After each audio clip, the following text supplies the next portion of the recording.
Luke would never say that. Luke would never say that. I'm sorry. Well, in this version, see, I'm talking about the George Lucas Star Wars. This is the next generation of Star Wars. So I almost had to think of Luke as another character. Maybe he's Jake Skywalker. He's not my Luke Skywalker. Who is this guy? How did the most optimistic, hopeful character in the galaxy turn into this hermit who says it's time for the Jedi to end? I read that and I said, what? I mean, that's not what a Jedi does. I mean, a Jedi is optimistic. A Jedi has tenacity. He never gives up. He doesn't secrete himself on an island. But you'll. It certainly surprised me to hear Luke say it's time for the Jedi to end. I said, what? Yeah. Luke was the most optimistic, hopeful character. And Yes. I had a real, sort of a back and forth with Ryan. I said, Ryan, a Jedi doesn't give up. I remember you saying that. Yeah. A Jedi, if he does something wrong, he makes it right. Even if he's traumatized and goes away, he regroup within, 6 months, but 20, 30 years? Come on, that's a little bit overindulgent in my. He's not my Luke Skywalker. I said to Ryan, I said, Jedis don't give up.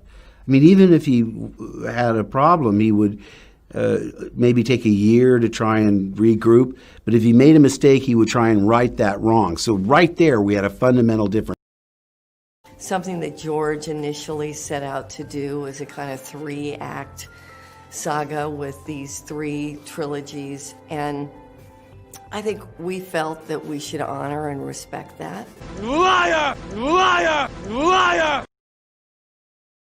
I think that the thing that George never did was maintain the status quo. And I think that that's really important because... Fuck you, fuck you, fuck you, fuck you, fuck you, fuck you, fuck you! What's up, everyone? It's Anna, also known as Star Wars Girl. I'm joined by some very special guests. Lethal Lightning, all the way from the world down under. And then Jesse and Jeff with Jesse's face. For both of them. Yep, I can change Hello. that. How you guys doing tonight? Morning. Morning for Morning for you. Yeah. I got up at 6 a.m. I was up for a while. I made pancakes for breakfast at 8:30. It was brilliant. Now it's 10:30. Now I'm here to talk some boys with some great people. Yeehaw. We woke up at Jim, I think way earlier than I did. I woke up at 11 something. Normally I have a fencing lesson on Fridays, but we canceled that because there's smoke and ash everywhere in the sky. And which was great because I definitely had a lot of sleeping to do to sleep off Thirsty Thursday last night.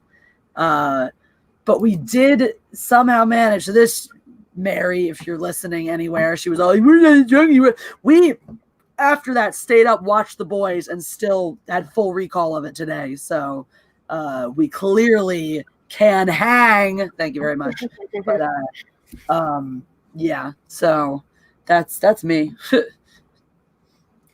Well, there you go. And then Cecil was supposed to be here, but I guarantee you he either forgot to watch the episode. So he's probably doing that right now. So he might stumble in. He has the link. But we are going to talk about The Boys. So, Lethal, since you haven't been on with us, who are your favorite characters in this show? I like Homelander. Stormfront's starting to grow on me because she's so fucked up. And I like Butcher as well. They're probably my top 3 at the moment. Definitely Homelander number 1 though. He's so twisted. Yeah, mm-hmm. And then Jesse and Jeff, I'm trying to remember your guys's. It was Homelander for me. Yeah, Homelander. Jesse? I'm a big Butcher fan. I really like Butcher and Huey, and by proxy with Huey, I like the Huey and Starlight dynamic a lot too. I think my favorites fall into just The Boys in general. I love their group. I love that dynamic. I mean, Homelander's great. No denying that. He's captivating to watch, but I love the crew.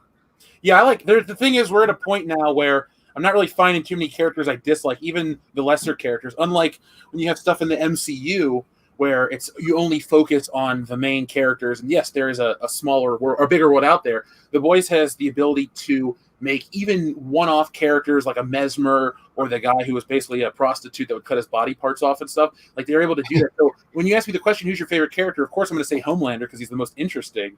But there isn't a single bad character on this show, all the way from Mallory to Butcher to everybody. You know, I don't think there's a wrong answer for best character because there's not a single character that is given a name that sucks. Even the lady that talks about liberty in this episode has nuance and subtlety to her. Like, everybody is just, nobody's phoning this show in. This is really an incredible cast.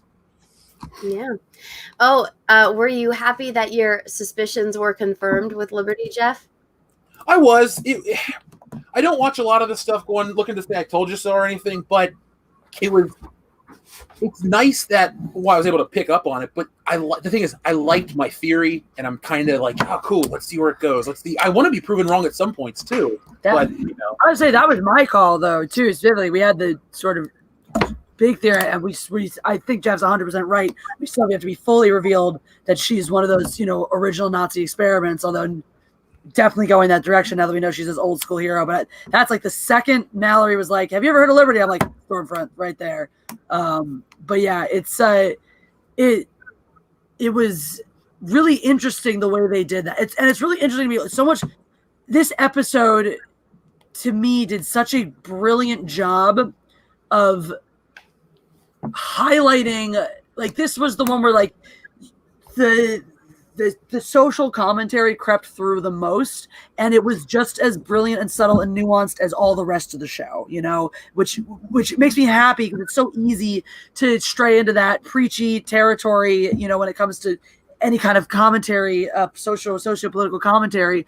And like, when you look at the show, every character, like Jeff said, you know, you're so engrossed by every single character. They're all multifaceted. There's no one you're not excited to see. They do that with the plot too. I talked about that last week with juggling a million balls and not dropping any yet, you know, and now we're adding that element of our political allegory, our social allegory. And so far, in my opinion, it's been just as nuanced, complex, and fair as every other element of the show has been treated.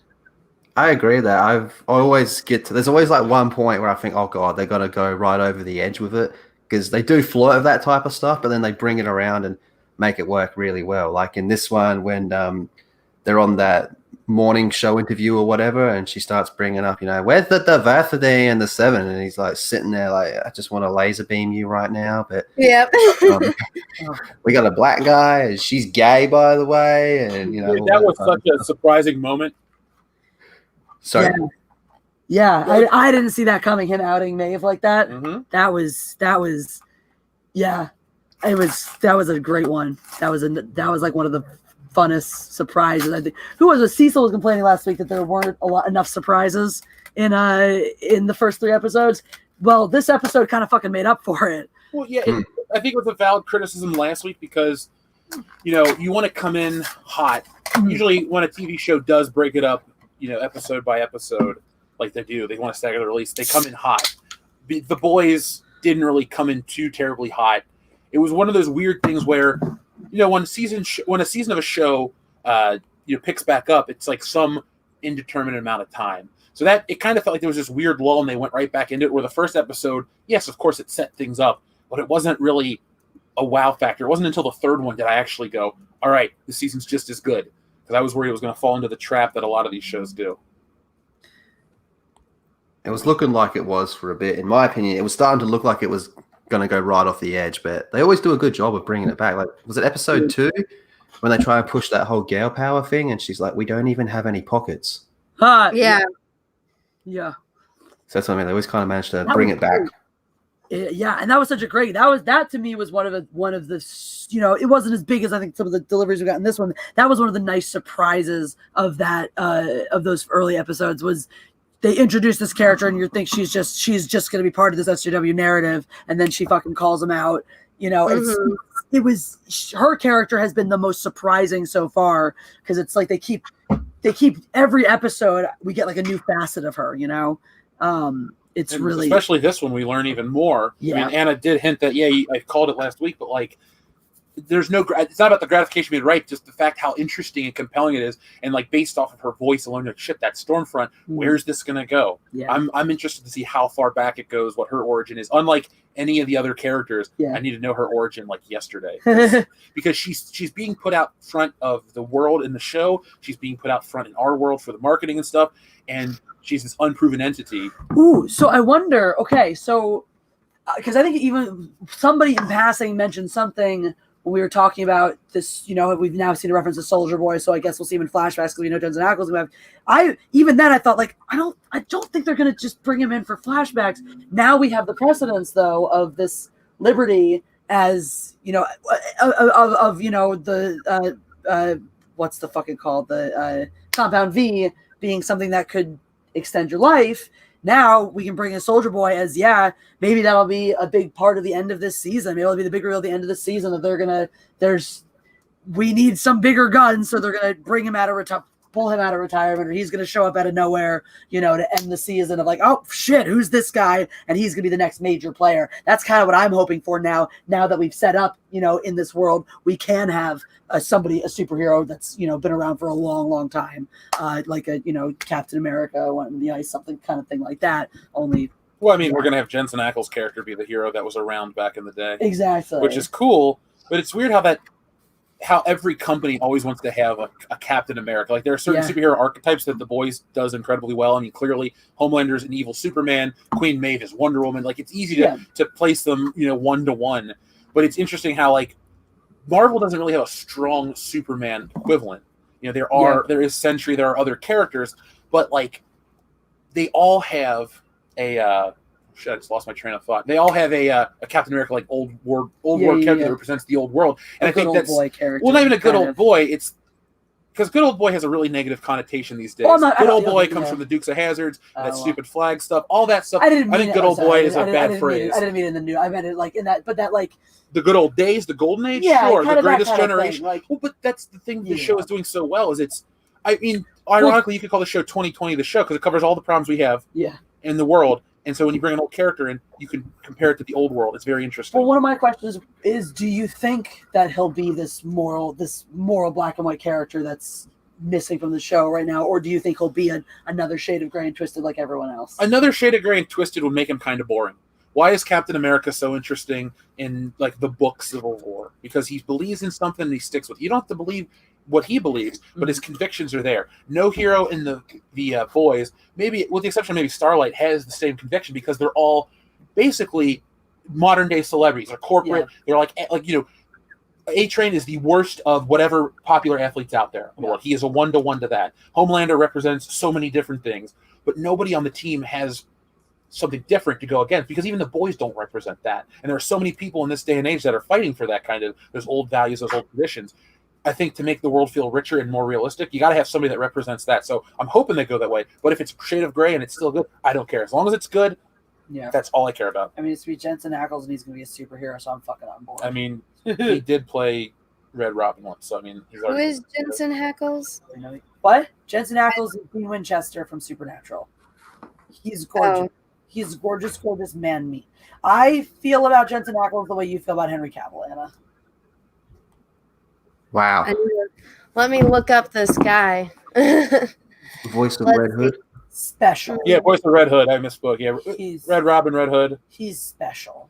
He really is. Well, we can start by talking about the beginning of this episode. He's okay, Jesse. Oh my God, he is better than okay. No, I mean. Cool. Circles around Henry Cavill. Circles. No, oh my God, no. Well, first off, he's blonde. That's like minus 10 points. He's like dirty blonde, right? He's about as blonde as I am. Still, nah. Nah.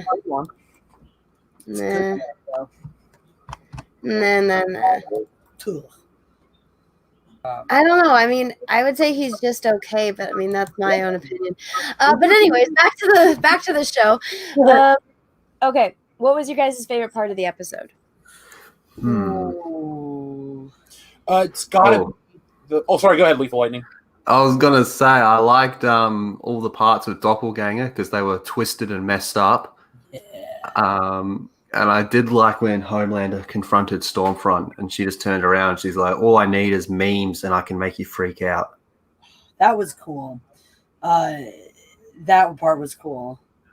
Here, Jeff, what was yours? My favorite scene is the flashback that the lady told about Liberty, because like I told you earlier, see, that's the thing about the two of us that people don't realize. Like, we have these discussions all the fucking time. This isn't like, oh, we're on for the air. Like, this is exactly how we live our lives. Yeah. But as a married Andrew, we're talking about last night too. But that scene, to me, the thing is, I don't harp on everything has to be realistic, but sometimes when you can relate to something, it feels better. So for me, the scene where what's her face, Liberty, had punched the black dude in the face and killed him reminded me of like all the countless stories you hear about, somebody being killed back in the day down south, wherever you are, and then it kind of comes back and they come back to exact revenge. Like I was talking to Jesse, there's this great episode of Supernatural where this guy in the 60s he was against integration and all this shit, and he was a racist, he was killing all these people, and they decided they were going to get together and kill him.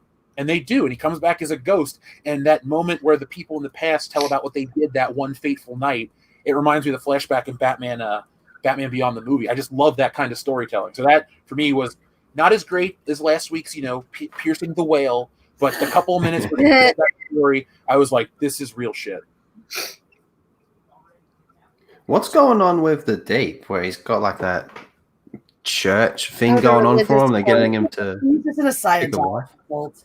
Yeah, it's a full Scientology thing, isn't it? Yeah. Oh, yeah. So I think my favorite part, actually, it seems really simple.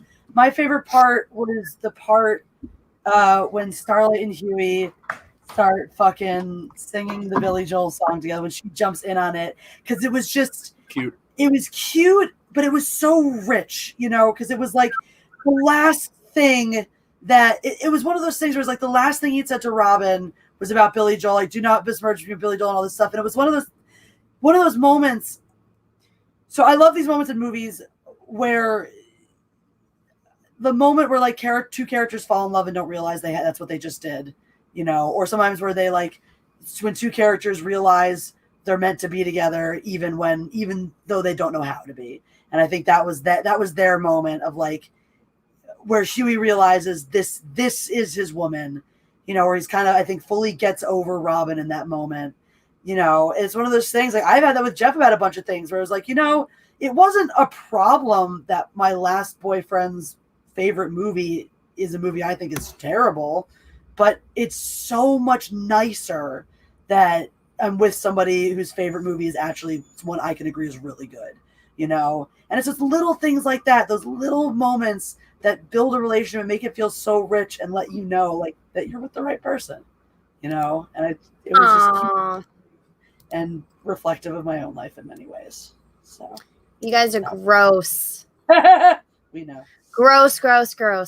I liked how Starlight was the first one to point out that like Mother's Milk has OCD.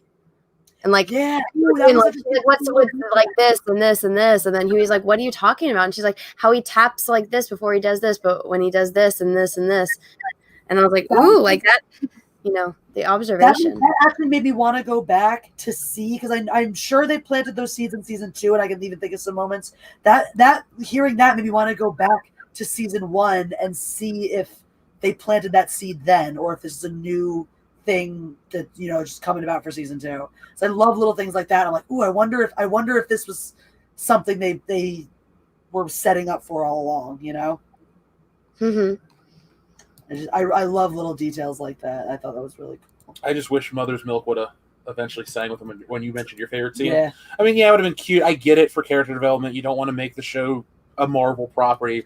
I was just waiting to have that moment of like levity from him, because he's this man focused on getting his family back and doing the right things for Butcher and taking down Pot. Because actually, Anna, to bounce off what you said about the OCD thing, that moment right before when he told his story too, it made me I loved all the characters, but each week I learned a little bit more about them and I like them more. So yeah, Frenchie's deal is like there's not a. It's funny too, over the last couple of weeks when we've been talking about this or Bill and Ted, we're not really covering shitty entertainment right now. There is some decent stuff out there. Are the big properties still broken? Yeah, there's nothing changing about that. But like, it's so refreshing to be able to, sit down on a Thursday night and go, here's my show. I'm so ready. And then be able to tell you guys how great it is. We don't have to watch like Game of Thrones. People were watching and making content just to shit on it because it was garbage. We're able to enjoy this show and go, holy crap, there's hope for more. Yeah. Yeah, I agree. I still think they can kind of flip that woke switch at a moment, though. Like I say, I feel that they keep kind of flirting with it, but so far it hasn't happened, at least in my opinion. But on the subject of milk, what do you think of the way Homelander drinks milk in this episode? It's disgusting. How wrong is it? The whole, I don't want to know. I don't want to know about his milk thing. I'm like, sexualization of children, but the sexualization of milk, I think we can all also agree is gross. It's gross, but the thing is, it makes a lot of sense because does. he's looking for her as a mother, and so clearly he's into that. I actually I don't like it, like the whatever they're doing with milk, because I don't even drink. Anna, milk to me is like water for you. I won't drink. I won't You don't drink like milk either, Jeff. I don't drink milk either. I can do chocolate milk, strawberry milk, milkshakes. There's something about regular milk's flavor that bothers me, but it is a gross thing. But I want to say one thing too, Lethal Lightning, to you directly. Jesse's making a good point when she talks about, off air about the woke stuff. I wouldn't worry too much anybody out there because this show, every side of the political spectrum is equally responsible for problems. I agree. Nobody is painted out there as like, oh, if this character represents the left, they're good, or if they represent the right, they're bad, or vice versa. Like, each character does represent something, can represent something, but everyone's equally shitty and everyone has as much value too. So it's kind of like, what was that show you said was bipartisan show, Supernatural? Supernatural, yeah. Maybe it's an Eric Kripke thing.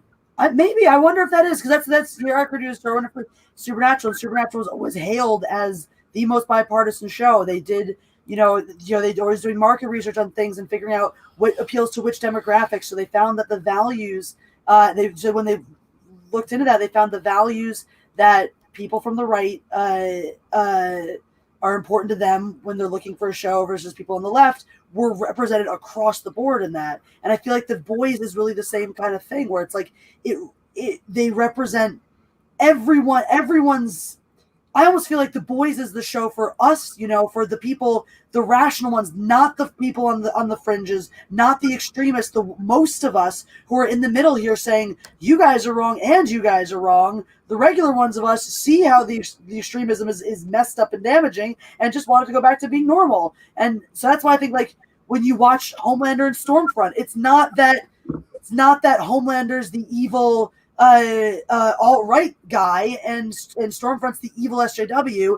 Stormfront and Homelander both have the most negative aspects of the SJWs and the fringe right represented in their character. So there's no opportunity to even choose sides because both of them equally represent the negatives of the extremism on both sides. Uh-huh.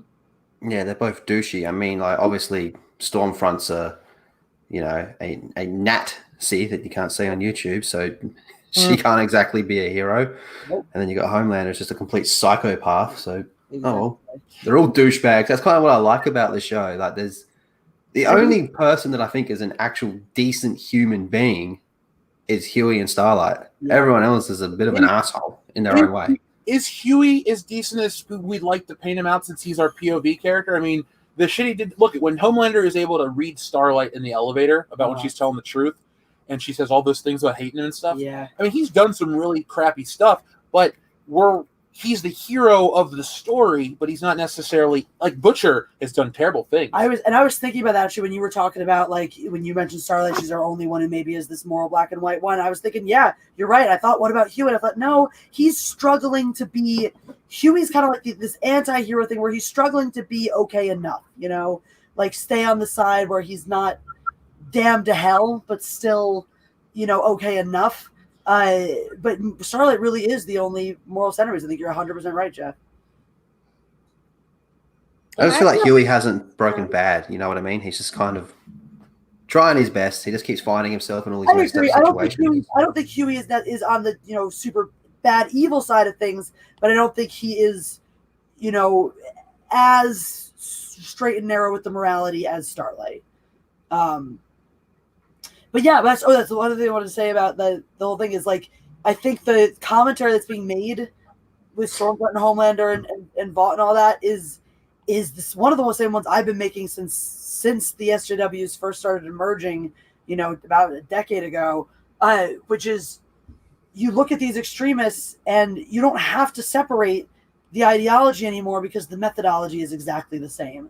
You know, the attacking, the selfishness, the fear mongering, all of those things. So it's great to see something acknowledge that, you know, that it's like, it's not about, everyone tries to make it about the ideology, the wokeness versus the not wokeness, you know, liberals, conservatives, it's not about the ideology. It's about the shittiness of human nature and the way we use those ideologies as a deflection and a defense for our shittiness.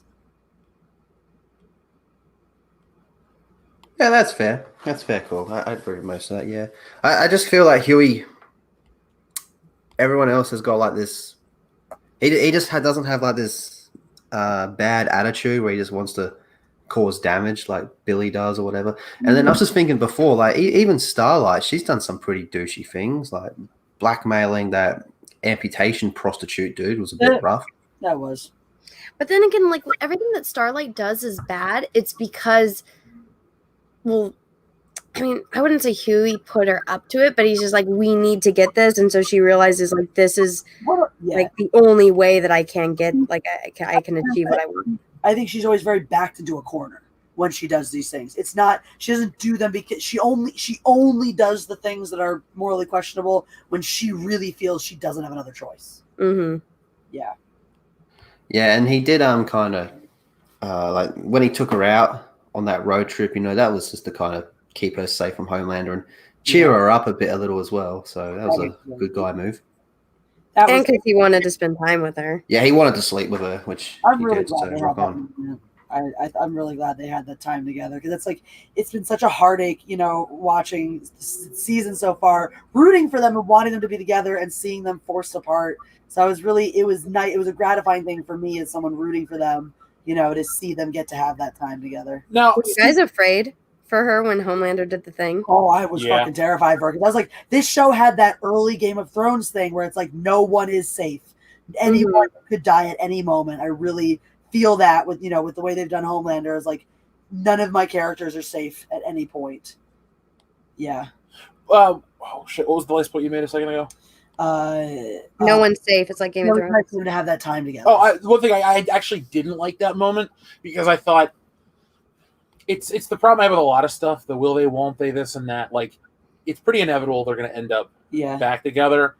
I liked the moment until they get back to New York and they have that. They do the we won't. Because it's like, as much as I love Spider-Man 2, it has a really dumb moment when they go to the coffee shop after he gets his powers back. The whole movie he's been trying to tell her he loves her. The minute she's ready to be like, I love you, we should be together, and he's like, well, I can't. It's one of those. It's a little too much. Like earlier in the movie, I like it, but at that point, and that's how I feel like with this, we watch them bond, and she's already compromised herself to the shit. Like she's very complicit with everything, taking down Vought. Yeah, that could be righteous depending on your point of view. But my point is, she's committing crimes with Huey. Like, lady, you've crossed that line. You've crossed the line, and to keep fucking with the guy constantly. You know, you go on this trip, you want to go on this trip, you're part of the thing, exactly, and then you pull it back. I'm with you on that. I didn't like that either. I liked the trip and I liked the time and whatnot. I also didn't like the way they parted with her acting like, oh, we're not gonna be together. We fucking know they are, and it's like you could still have moved forward with them knowing they can't be together now, but knowing they want it. You know, that's going to tug at our heartstrings, I think, even more. You know, seeing them in this position where they both acknowledge we want this thing, but we can't have it right now. It's going to be more devastating, and I wish they had gone more with that kind of approach than just the classic like, will they, won't they, like you say. All right, then what did you think of Butcher and his girlfriend or wife and how she didn't right at the end? He is the only character. Well, I also stuff I don't like her. I hate her. She's a good character. I don't think she's a bad character, but I really don't like her. You love to hate her. I do love to hate her. I really don't like her. I really don't care if she dies. I don't care about her little struggles with her poor little son. I hate her for what she did to Butcher. I'm not at this point. I'm not even sure I believe her when she says she was raped. And I know it sounds like so shitty. No, What a terrible because- No, when she said that, I was at I thought the same thing. I'm like, are you telling the truth, Becca? She's not, though. Look at the scene where they showed her face. That face implied she was looked guilty as hell. And okay, I get it. Oh, it's not fair to judge because a woman might look because she feels ashamed and blah. But like, no, this is fucking movie making. Thank you. It's not the real world where you can go, oh, in the moment, whatever. This is an actress. It's intentional. It's a choice. And coach, and it's a choice. A director. Everyone made that choice. So yeah, that's why you can say something like that and not feel sympathy for her. Because as a character, I wanted her to die. I did too. Once I found out that Homelander and her had a child at the end of the first season, but she's got to die, or Butcher's got to have a reason to want to keep fighting the good fight. From what I understand, that's how it happened in the comics. I think Anna, correct me if I'm wrong, that she did in the comics. She did just die in childbirth, right? I haven't gotten to that part yet. Okay, someone's that's what someone told me. I could be wrong, but that's how they handled it there. So this is all kind of. And I'm like, part of which they had because I'm like, she doesn't add any. She's one of the characters. I'll say like, I think she's well done and all that stuff. She doesn't add anything to the show for me. If we had offed her earlier and have to have her moments with Butcher, I only like those moments because I really like Butcher's character and I'm invested in him and the way he's being kind of torn in two with all this stuff. Actually, personal connection as well. I dated a guy at one point. When I was younger, who had a kid from previous marriage, and I really empathized with him being put in that situation of like, I really don't like your son. I'm sorry against him. I don't like the idea that you have this son, and I don't like the person he came from, and this is very difficult for me to reconcile these things. So that really hit home for me. How dare you not like a child, Jesse? I actually, honestly, legitimately liked the kid himself. And we actually, when I was finally allowed to meet him, we had a good relationship. He was very sweet. And I was always sweet to him. I just mean, like, I don't like the idea that you have a son, and I don't like, and the mother was a huge problem. So I empathize with Butcher on that front. What did you think of his when he snapped? He was like, that kid's just what did he call the kid? It's like an expensive test tube baby. It felt so good because look, I had so much empathy for him in that moment. To me, it felt good. It felt very cathartic to be like, it's the shit you can't say, but it's fucking true.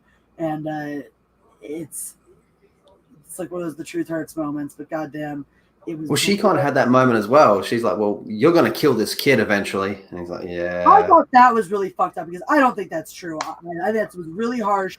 And I thought like I felt for him too with her digging in on the like basically saying blaming, and that's specifically why I didn't believe her when she said when I was raped I didn't come to you because they came right after her telling him making excuses for her shitty behavior. And I'm like, that's what you're doing. So when I was raped, when you cheated on him and found out you were in a jam, you didn't come to him. You are making excuses for your shitty behavior. Mm-hmm. Yeah, that whole line like was specifically said to hurt him, and that was when I'm like, I don't know if you're telling the truth on if you were raped or not. Because honestly, Homelander doesn't seem like, as terrible as he is, he doesn't seem like the kind of guy that's gonna rape. Exactly. We just saw him reject. He can get it with love once. Exactly. Okay. Did you guys? Because when they had the sex scene, when they're finally like Butcher and her are finally gonna sleep together again, It didn't seem. Maybe it was just me, but I'm like, this doesn't seem like he's enjoying it. Yeah, it felt off. It definitely felt like, because I was just like, okay, she got raped, whatever, by Homelander, and then she had the super baby that like ripped up all of her area. Yeah. So when I was watching that, and I'm like, this is a very different type of sex scene than like the sex scene with Huey and Starlight. Sure. And so I'm like, I think does stuff not feel the same down there because even the music is different, the facial expressions, the motion of the ocean. Yeah. And I'm like, I don't know. It didn't seem like it was, if you first time seeing your person in like 8 years. Yeah, it didn't seem like this. I would expect it to be a little more steamy, Yeah. I'm with you on that one. It was definitely a little off in that way. But it's like Okay, it wasn't just me then. No. And I really don't like going back one more time and just, when she dug into him, like you said, she was just saying stuff to be mean. And all that stuff about, like, you were this, I couldn't save you, I couldn't this. It's like, if you felt that way, you could have just left him. I hate when people make those excuses. And that's, again, why I didn't believe her. Because I'm like, that sounds like the excuse that someone makes when they cheat, where they're like, I just couldn't tell you. I just couldn't bring myself to break up with you. I just couldn't talk to you about the things I was unhappy about. It's like, you made that decision. You decided, well, I couldn't save you, but you needed me to. Well, if that was the reality, then you should have fucking left him. You should have fucking jerked him around and strung him along and to pull the whole, I'm afraid of you. If you were afraid of him, you should have fucking left him. Yep. I have no sympathy for her. No. Yeah, that's fair. That's fair. I don't know. I just had a bit of a giggle when he snapped. And I was like, yeah, your kid's a test tube, baby. Yeah. Oh, God. That I did. I enjoyed it. I like those little moments. Like, even like I don't know, like one thing I like about The Boys is I always laugh. Like, even like those messed up doppelganger scenes where he turns into Homelander. So he offers to give him head, and it's like, it's not gay if you're doing it on yourself. Like, those types of jokes I think are funny. Oh, that was such an awkward moment. And I wasn't even uncomfortable with the scene. I just kept thinking of the actor acting to himself, wanting to suck his own dick. That's all I could see was that guy. I was thinking of his process, like, what am I going to do? What am I going to do? Screen. That's one of the things there was a technical error. I don't know if you caught it. Oh, yeah. When Homelander in the costume looked at the copy one, you could see it was a different actor. Oh, yeah. Like, that was the only time, because the other way it was shot differently.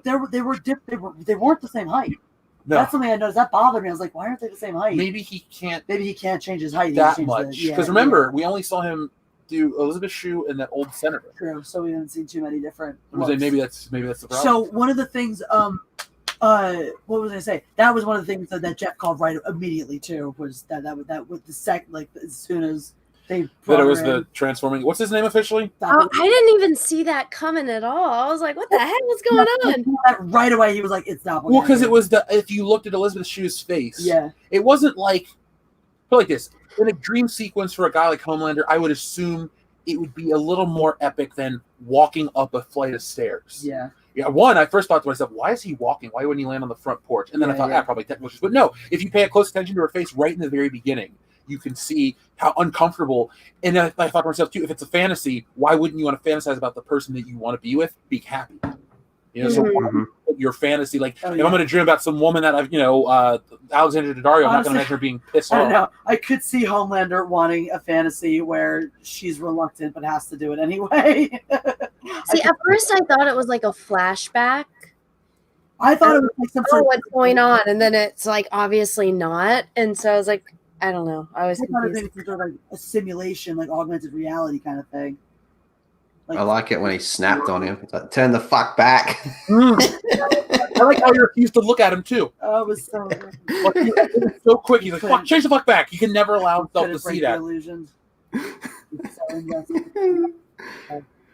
That was actually, that's funny. It's kind of like that was so much like that Twilight Zone episode with the actress who wanted 16mm Shrine. Yeah, it's a great episode. Yeah, it's that same kind of thing. She had to look away. She couldn't be confronted with the reality. Well, I think it's interesting how the boys portray the superheroes even more realistic than the Avengers. And I know everyone likes to say, "Oh, the Avengers is such a realistic." Hell, even Batman, the Nolan movies. I think the boys do a better job because you think just because the hyper reality. When you reach a certain level, you just stop giving a fuck. I don't care what industry you're in. You have examples across the board. That seems like such a believable thing, but it also is believable that these people started out altruistic, wanting to be the best and do the right things. Like even the Deep, who did some messed up shit. Yeah, I believe he wanted to at one point do all the right stuff. Like even when he tried after he did the shit with Starlight in the first season, he did try to rescue the dolphin. So like. Honestly, that's God, that was so awkward. And the dolphins like wanting him to touch him. And like, no, not dolphin porn. That's something though, as ridiculous as ridiculous as the Deep's whole like weird Scientology endeavor has been. I thought it was so insightful to his character because until then you think he's just this piece of shit, and it's really hard to feel for him. It's really hard to feel for him being all sorry for himself because it's like, what's wrong with you? You had every opportunity. You just suck. You're just a poor little rich kid, basically.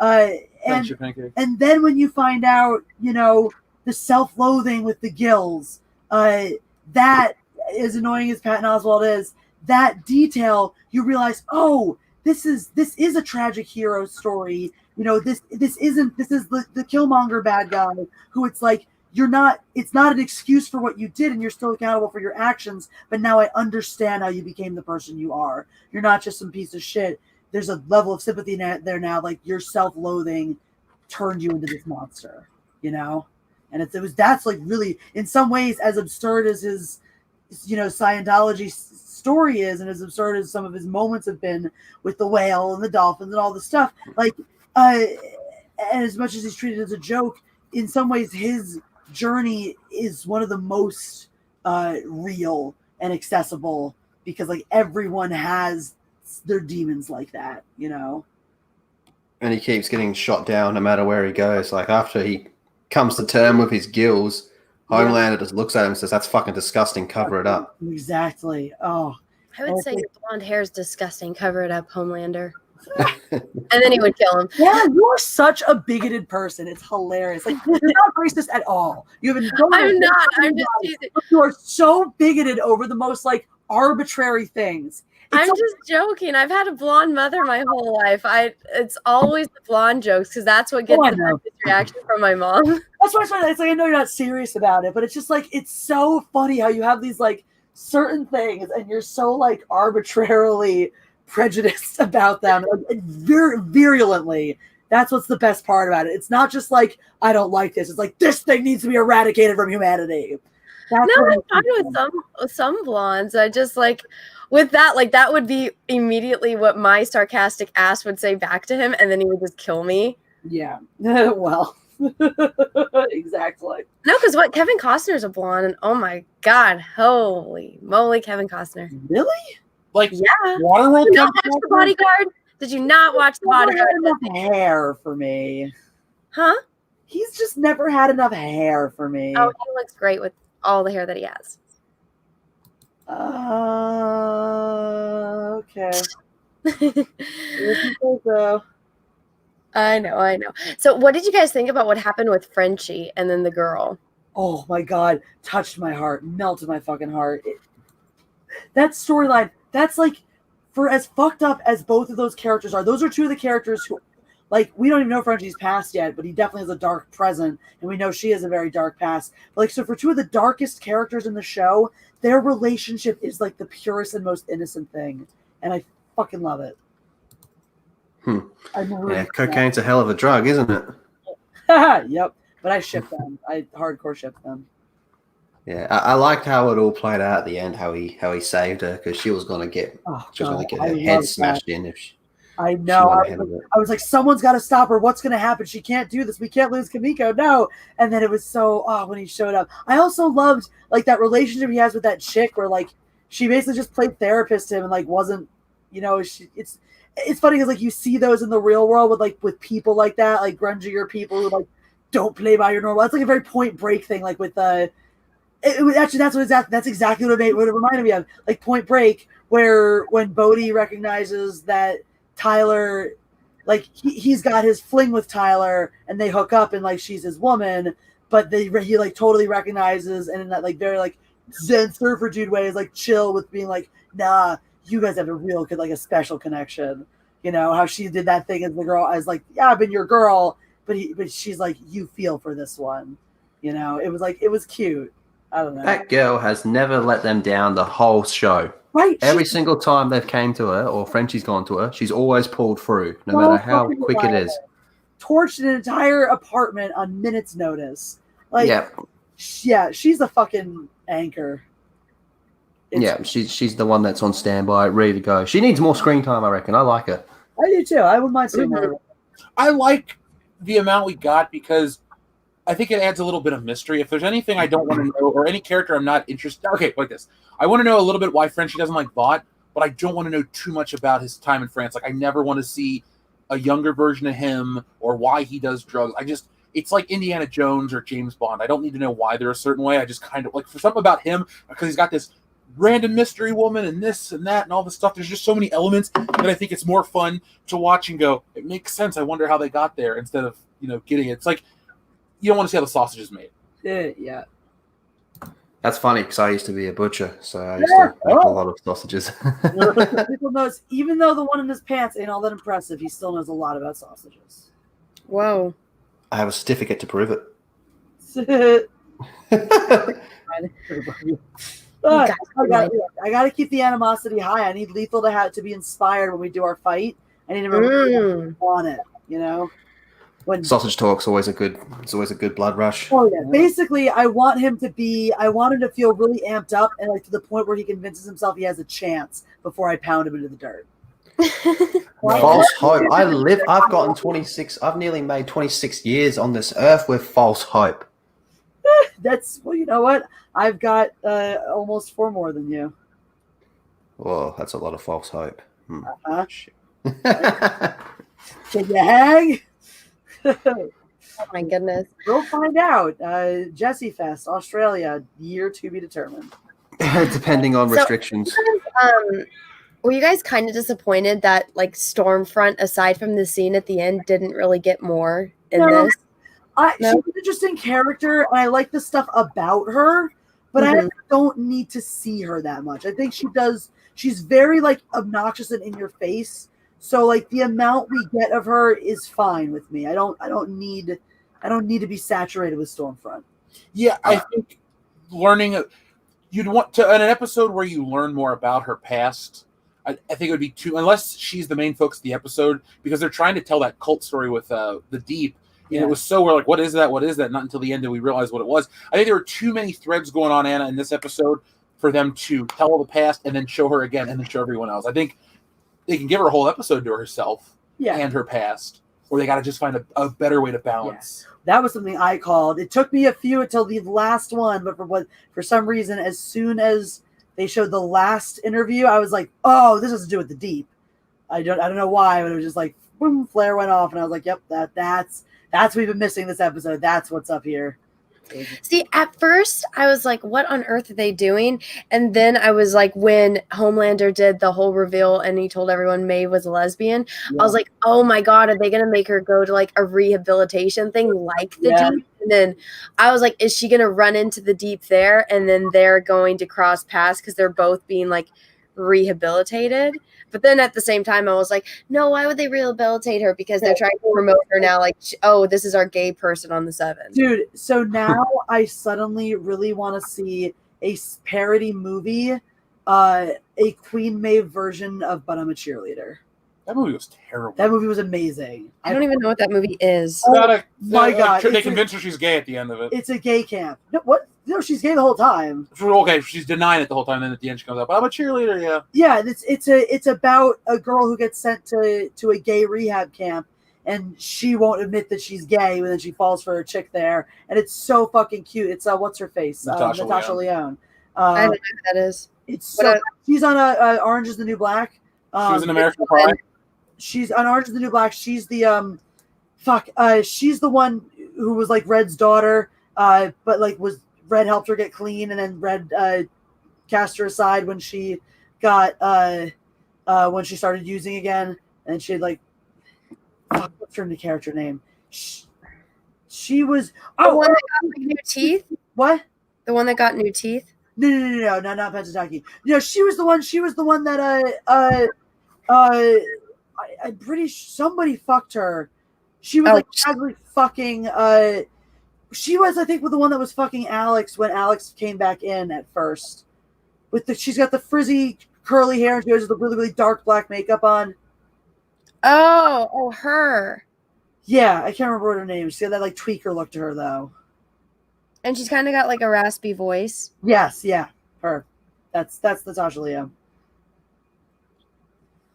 But but she's really young in this movie.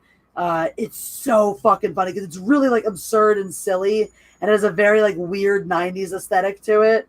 And it's just like, it's so fucking fun though. Because then there's this whole like little subplot where the teacher of the gay camp, of the gay rehab camp, is actually gay, and then the son of the woman who runs it is oh yeah, because it's her. So the teacher. Oh, maybe it's the husband of the one who runs it, but then their pool cleaner or like housekeeper guy is this guy like Rock, and he's got his he's like basically Rocky from Rocky Horror Picture Show, and he's just being hunky and sexy all over the place, and the guy really is gay for him, and it's amazing. It's just so amazing. I kind of actually wouldn't mind a whole episode dedicated to Stormfront. She's probably like one of the. Actually, she is probably like to me like the character I want to know more about the most. So, Well, see, I thought that when they found out that she was like, when the lady points at there, because they're like, oh, this character Liberty would be like 70 years old, and she's like, no, that's her, and points to Stormfront. I was just expecting like not to have a dedicated scene to her, but just when they cut it or something to be like ominous music, and she's like standing there, maybe like on her phone or like looking at the window, all evil. And she was just be right there. Like, and you're not saying anything. Like, obviously, we don't, or she doesn't know that they just found out, but like, we know. Yeah. I just want to see more about like what her scene in episode 3. I was like, yeah, I got to know more about her because she's kicking ass. She's very like engaging. Like, you know, that whole thing. It's like, you know, the audience tends to want to know more about the villain. That's kind of me with. Stormfront. Yeah, definitely. It's so intriguing because like there's so many contradictions to her character so far that you're like, what's the truth? You know, where is how much you don't know what's real and what's not yet. You know, in a way. I do. Well, you do, and I think we know like, you know, she's a Nazi piece of shit and all that stuff. But it's like I think we're getting that, you know, a little more each time. Like her whole thing about showing like the disdain for the social media, but just using it as the tool. And I was like, that was actually, you know. I was like, that's us in a big way, you know, in a funny way. It's like throwing a little commentary on influencers in there at the same time, where it's like we recognize, or how people recognize like the tool and using it as a not necessarily peddling in bullshit sometimes. Obviously not, I don't mean us as like you guys like us, but like how a lot of people is basically peddling in bullshit. The ones like the travel Instagrammers who are just photoshopping them in other people's pictures and stuff like that. You know, it like was just snatched of that idea. You know, it was interesting. Like, well, what did you guys think about how she says to Homelander? She's just like, people love you, and she's like, if you piss them off and give them, she's like, you have fans, I have an army, and I was like, whoa, that's like deep shit right there. It reminds me of a couple of things right now on YouTube. Oh yeah, and the one thing she did say in that scene too, she goes, come back and see me anytime or something. She makes like one I'll be here or whatever. Like she basically made herself available. I wonder if she's gonna try to set him up for something.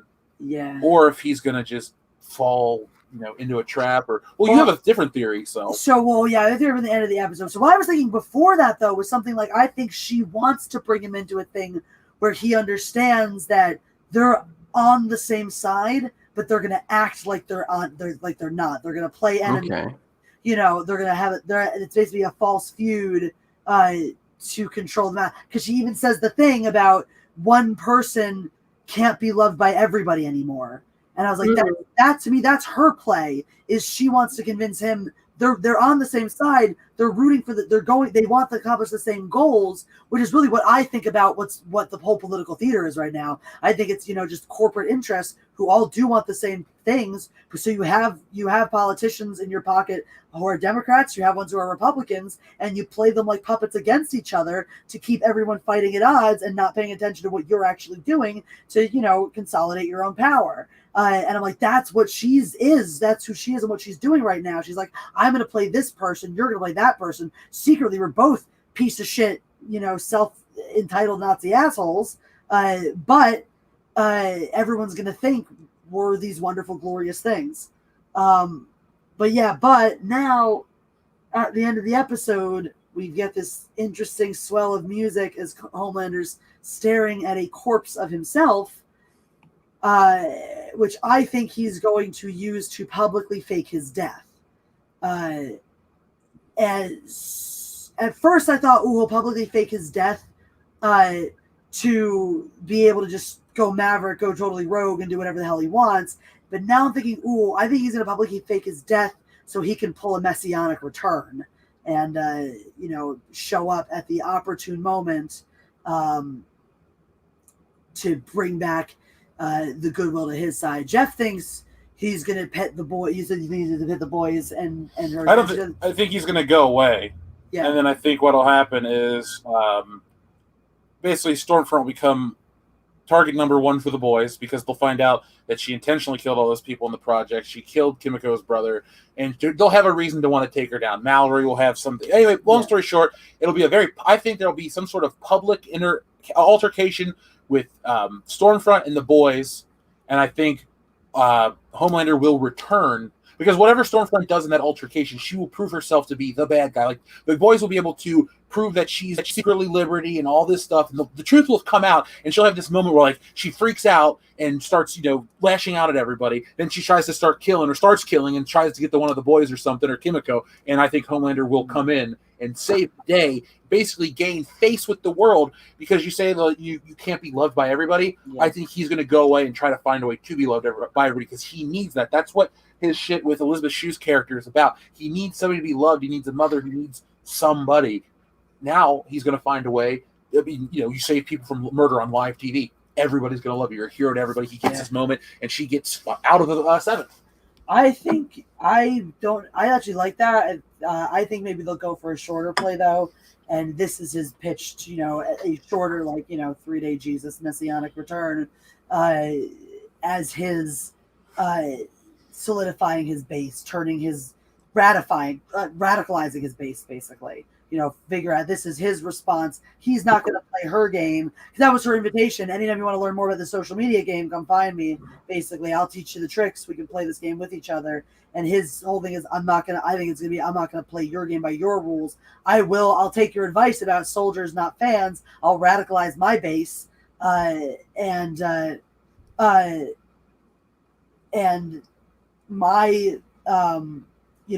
create soldiers that way through this sort of religious zealotry, which maybe actually could tie then back into the Deep's thing. That's how the Deep could find his importance and his use to Homelander is by bringing Homelander in as the Messiah of this their whacked out Scientology religion, and that's how he creates the zealotry that then spreads into the mainstream and creates essentially what we see today anyway, this blind loyalty to a cause and this willingness to run out and cancel by any means necessary people who don't subscribe to your line of thinking. And Lethal, what do you think? I know you have to get going. Yeah, I do need to get going. I think Jeff's got a pretty interesting theory there, and I think that might be actually the way they're going to deal with it. But I do need to get on. Overall, I thought it was a pretty decent episode. I think I preferred episode 3, probably because it had Stormfront killing people.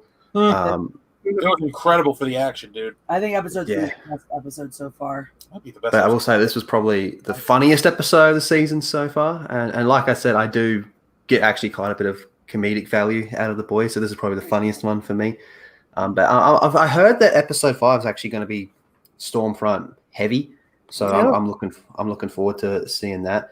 And I want to know what's going on with Black Noir because he seems to have a hard on at the moment. He seems to want to, get his kill on. So I'm looking forward to seeing more of that. But I got to get going. So thanks for having me on, Anna. I really do appreciate it. No Jesse, Jeff, always good talking to you. And talking to you, Lethal. Hope we talk to you on a Thirsty Thursday soon, dude. Yeah, anytime you or any of the guys want to come back, you have an open invitation for Thirsty Thursday. I'll wait till Rhino's halfway through a long video so he can accidentally delete it again. You are brutal, and I love it. That's so mean. Fuck Victoria. Fuck Victoria. Yeah, cool. All right, take care, everyone. I'll talk to you later. And good night. See you, chat. Bye. Oh, morning. Still morning. Bye. Oh, and then look who decides to show up right as my other guest is leaving. I totally forgotten Black Noir until he said that. I love how there's really slowly teasing more. Jesse, hold on. Let me introduce Cecil to everyone. Oh, fine. I can't believe you started without me. Dude, you're like an hour late. I told you 20 times last night, 8 p.m. your time, 8 p.m. your time, 8 p.m. your time. Aren't we supposed to start at 10? No. I blacked out. I know. You guys want to know what Cecil did to me for 2 hours last night? Sure, Anna. I'm Yes, sure it Anna. won't be as exciting as He made me watch Hugh Jackman videos on Broadway to prove that Hugh Jackman is gay. I don't think you're supposed to Honestly, say that. that's worse than anything. I did do that. Did I really? Yes, you asshole. You're like, because I'm like, I don't want to know that he's gay. And then he's just like, Oh, watch so- this. Watch this. He's He's got a though. wife. He's not gay. He's not gay. There's a lot of men that have wives that are gay. He's not gay. He just. I was just teasing you because I knew you like. Well, 2 hours of you trying to convince me. Well, that you you're should have gay. stopped me. I didn't know I was doing I that for 2 tried. hours. You You tried. tried. All you have to do is say my connection is dying and fucking click it out. Don't let me do that again. Well, anyways, Cecil, did you watch the episode? I did. What did you think? I liked it. Good episode. Ooh, Cecil, question. Yes. I was just talking about this earlier. One of your complaints last time was that you didn't get enough of the like big surprises. Right. Did this episode satisfy your craving for that? Of her not coming, with him. I really dug the scene where Homelander was gonna fuck himself. Yeah. Yes. That was a great scene because he was right to kill the guy because it's gay that way. Because the only way it's not gay is if it's a time travel thing where you run into yourself and it's actually yourself. Has Then that happened before? I've thought about it. I'm just saying. That's So, right. Totally so you're fulfilled. saying he was? Then you could, yeah. Because If you he what's that? was gay? Sorry, Jesse. What were we saying? Are you saying it was right? He was right to kill him because he was gay? No. I was saying he realized that. I'm saying that the scenario that guy was trying to play, he was cheating. It has to be a time, not to kill him for being gay, because he's obviously had sex with that guy a bunch of times when he's the woman. So that's fine. It's just that he was bending the rules there. It has to be time travel if you're gonna fuck yourself. Otherwise, it's just what's the point? So, Intergalactic time travel rules must be obeyed at all times. you give yourself a You know blowjob. what? Otherwise, the penalty is death, and so he committed. He tried to break the rules, and he was punished. That's what I meant. The guy was really, All right, I'm on board 100%. you know what I mean? If you run into yourself, you could blow yourself, but you can't do that. Yeah. So in the, I was gonna say that. I'm not gonna say that anymore. We watching a Twilight Zone episode where that could have applied, but that would have been inappropriate because. Yeah, I wish Homelander said that to him before he killed him. Like, hey, that only works if we're time traveling. And then, We made everything make more sense. Yeah. So, but I'm saying there were a lot of plenty of twists and turns in this episode. yeah, Right, like that was one of them, and Liberty finding out that she's I guess that's going to go back to what your theory was, that she's from like well, obviously they're saying she's 70 years old, so she's probably going to be, was somebody saying this last week about like going to be like a Nazi from Germany? Yeah, that was my guess on. Yeah. So it looks like that's the way that's going to unravel. Someone's saying that's not how time travel works. Yeah, it is. Okay. We have decided that is the only way time travel is allowed to be depicted and work. And if you disagree with us, you're wrong. what Cecil was saying is that he has had his dick sucked by a future or past version of himself, and that's how he knows. I mean, I may have. It just hasn't happened yet. We're talking about time travel. So what Cecil's saying is if he could time travel, he would go find himself to suck his own dick. Well, no, he's saying that if he ran into himself. Here's the thing, though. Here's a thought about that. So let's say you can time travel, right? And you want to go and make yourself suck your own dick. Makes you think through that there will be then a point in time where you will then also have had to be the one sucking your own dick. But see, that's a thing with men, or it's like, I feel like, isn't that a thing like guys like try to do that when they're like hitting puberty and they're like trying to jerk off in any way possible? Yes. But yeah, I mean, there's that rumor about Marilyn Manson for forever. His ribs. Yeah. Oh yeah. I wonder if that's true. If 14, 15-year-old boys could reach, they would never leave the house. Wasn't it Bill Hicks that said that, and then you'd also be watching an empty stage or something?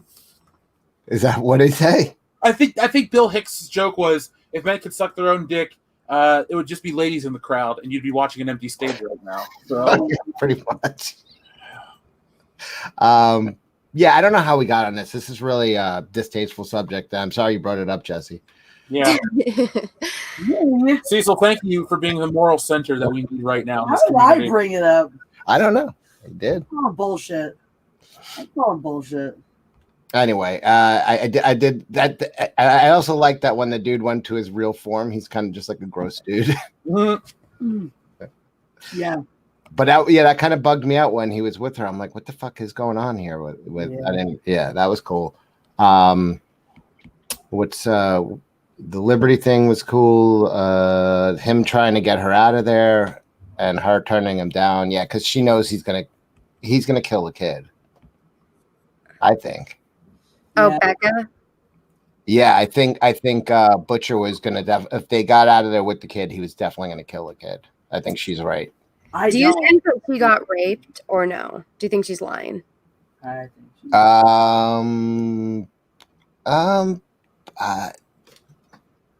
oh, you mean did they have an affair? Or no, I think she probably got raped. He seems kind of a rapey dude.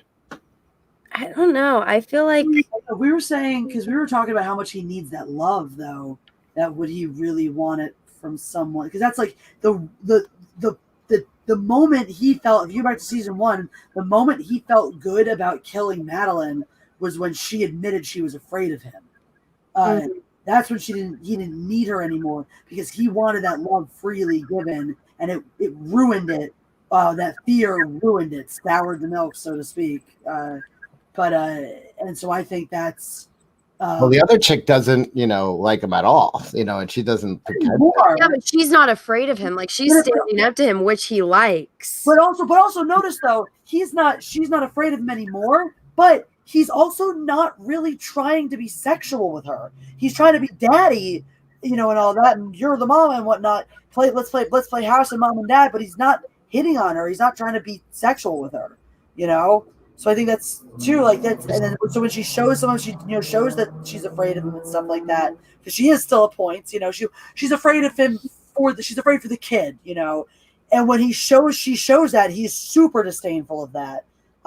So I think that's part of that too. I think that's right. That I don't think he would want to rape somebody, because I think that's not his favorite way of causing pain, and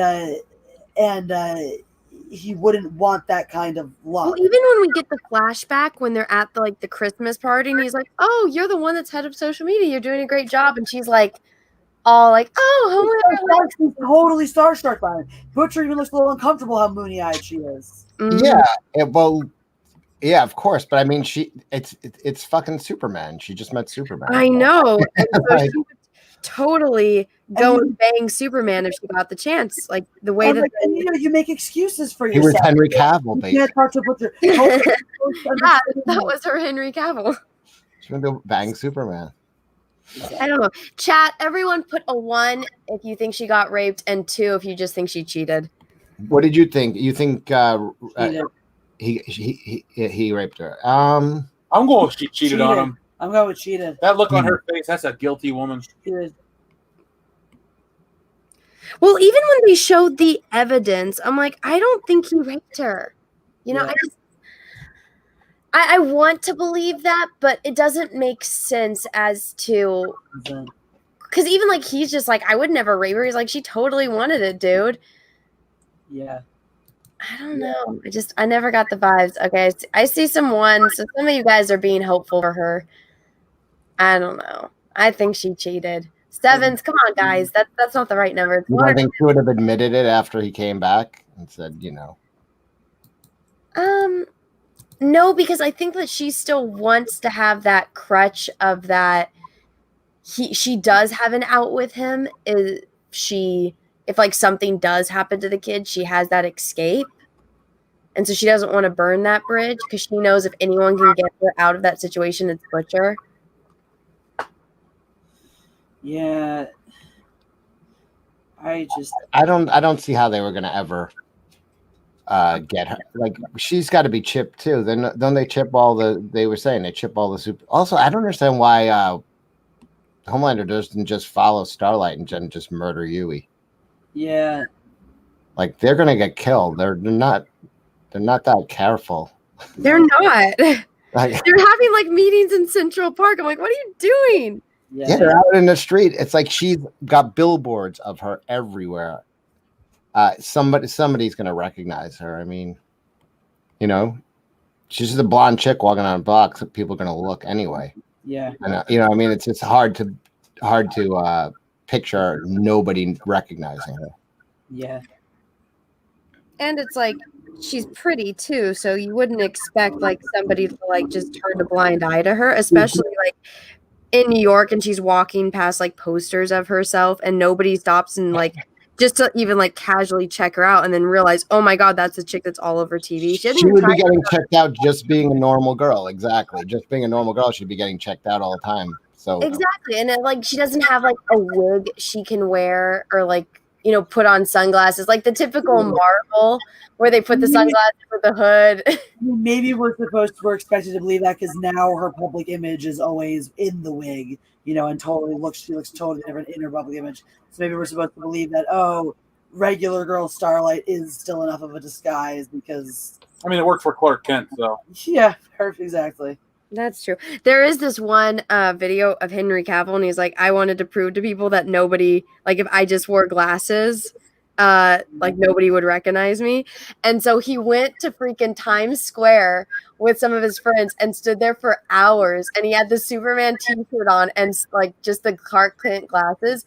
And he's like, someone came up to me to ask me to take their picture. And then I was in a coffee shop and they came up and told us to stop taking pictures. He's like, nobody recognized me. I'm like, fucking idiots. How do you not recognize Henry Cavill? But he wasn't that famous yet. Like I remember when he did that. He was. I think he was. Was the movie out already? Yeah, he was standing in front of the posters, the Man of Steel posters. Well, he couldn't do it nowadays because you'd find him. Yeah, I would find him. Radar would just go. Ping. What's that chick's name that's on that show, The New Girl? Oh, Zoe Deschanel. Yeah. Did you ever see somebody put like a meme up there like, if you don't believe Clark Kent could get away with that, like take a look at her without her bangs. Yeah, without her bangs and glasses. Yeah, it's like you don't even recognize her. You're like, how could one thing completely change you? But I mean, that's fair. Like one of the reasons that everyone thinks I'm a guy when I'm in airports is because I wear my glasses there a lot. So apparently, when I wear my glasses and I go to airports, I'm a man. And I can confirm that because I was standing right next to her when it happened in Chicago. Yep, it's hilarious. And I'm just like, oh my God, they really like they just take a look and I'm just like, how have you not pissed off some SJW yet? Right, which is so funny, because like I do that sometimes around here, so I look like a bum like that in my glasses and whatever. And it never happens if I'm just like at the store or anything like that. Only airports. Only ever airports. Maybe they think like if you say anything at an airport, they won't let you on the plane, and so they're super strict. So that's why I've like. Well, there was even a flight I took where I was sitting next to this guy. And we were talking about our relationships. He was telling me about his wife and what, and he was just like redneck, like missing some teeth, kind of telling me like his life story and shit like that, and asking me about mine and whatever. And I could tell by the way he was reacting to certain things at a certain point. The entire flight, he thought I was a dude, and I was like my boyfriend and shit like that. And I was like, it actually was kind of funny because I was like, oh, that's where made me like him better. Seeing him as this like, you know, redneck sort of hillbilly kind of guy being so cool to me, thinking that I'm a gay man. It's fucking hysterical. Like, I don't know what it is. There's me out with the air in airplanes, airports, whatever. The time now it's just easier for the world. Hours between when I enter an airport to when I leave my destination, I just identify as male. I can't wait till you and Jeff have to go on a plane together. We've done it before. Have they? Has it ever happened with us yet together? Yeah, it happened at a gas station. Oh yeah, it did. It did happen at a gas station. Right, that time. Oh, it also happened. Remember, we were at an airport, and I told you it happened to me. We had split up because one of us was getting breakfast, one was getting waters, or something. And it happened to me at the checkout there. Yeah. It's on the way to Cincinnati, right? Yeah. On the way through Texas. Yeah. So that's fucking. Sci-Fi Snob says the man on with Cecil and Anna right now has a point. So people are agreeing with you, Jesse. Thank you. I'm not in an airport. You standard me. Well, the state's on fire. Shit's falling apart. I'm That's sure the fair. airport and here will all just meld together at one point. There you go. Jonathan Hurst wants to know if Anna would recognize Henry Cavill's butt without its glasses on. Oh yeah, I would. Yes, I would. I recognize that ass everywhere, anywhere. Mhm. Is it like that Spider-Man? They should make a meme of you, Anna, from Spider-Man Far From Home. Everywhere I go, I see his face. You know, Spider-Man. Everywhere I go, I see his ass, and it's you on that little wall. I wish my life was that blessed that everywhere I went, I saw Henry Cavill's ass. Here, share my screen for a moment. Oh my god, do I want to? Oh, That's, yeah, exactly. you know, No, but you have to find the one of her with the glasses because she wears glasses and has bangs. yeah. I mean, I'm just saying. Yeah, you're right. With glasses, also, I didn't find a side by side of that. But I'm just saying, like, if bangs can make this much of a difference, all right, maybe Clark Kent could get away with the Yeah. I got to grow my bangs out, I think. Yeah, what would Steve look like with bangs? Did you guys see when I always debate on like I grow out my hair a certain length and then I get tired of it and I'm like, should I cut my hair? And then I regret it instantly after I cut it. So a few months ago I bought like clip-in bangs and I was wearing them. And so people thought that they were real. But did you guys see what I looked like with bangs? I think I remember that actually. Wait, you had fake bangs? I think I saw it in a video or something like that, and I was like, "Oh shit, Anna got bangs, huh?" And I don't know if we were talking or streaming, if we had like talked in person during that time or anything. But I think I remember seeing it in like a video clip briefly and being like, "Fuck, Anna got bangs, huh?" Yeah, I messed with everyone's concept on reality for a minute there with that. Let me see if I can find one of my videos where I had it. I think it was in December because I went on a Midnight's Edge stream and because I love my hair when it's straight with bangs and then up in a ponytail with bangs, but I don't like it with the last. It's a lot of work. Somebody should compile like all your pictures of you with like. I said in a ponytail with elastic. Oh my god! You didn't hear the sonnet I wrote for her ponytail. Oh no, I didn't. Can I read it, Anna? Oh my god, go ahead. Notebook. I gotta find the notebook. It's right here. Okay. Jeff, would you mind giving me a light real quick? He doesn't like scrunchies, right? Is that it? Yeah. So I told Anna, she thought I was joking. I told Anna at the end of last stream when that happened, 2 matriarchies ago, that I would write a poem for her ponytail. And I asked her how she wanted it, and she said a sonnet in iambic pentameter. So I went full Shakespearean sonnet. And this is Anna's ponytail. It sways so gently, bobbing to and fro, in shades of brown, which dancing catch the light. The only joy, if you must watch her go, the visage of the hair bound in its might.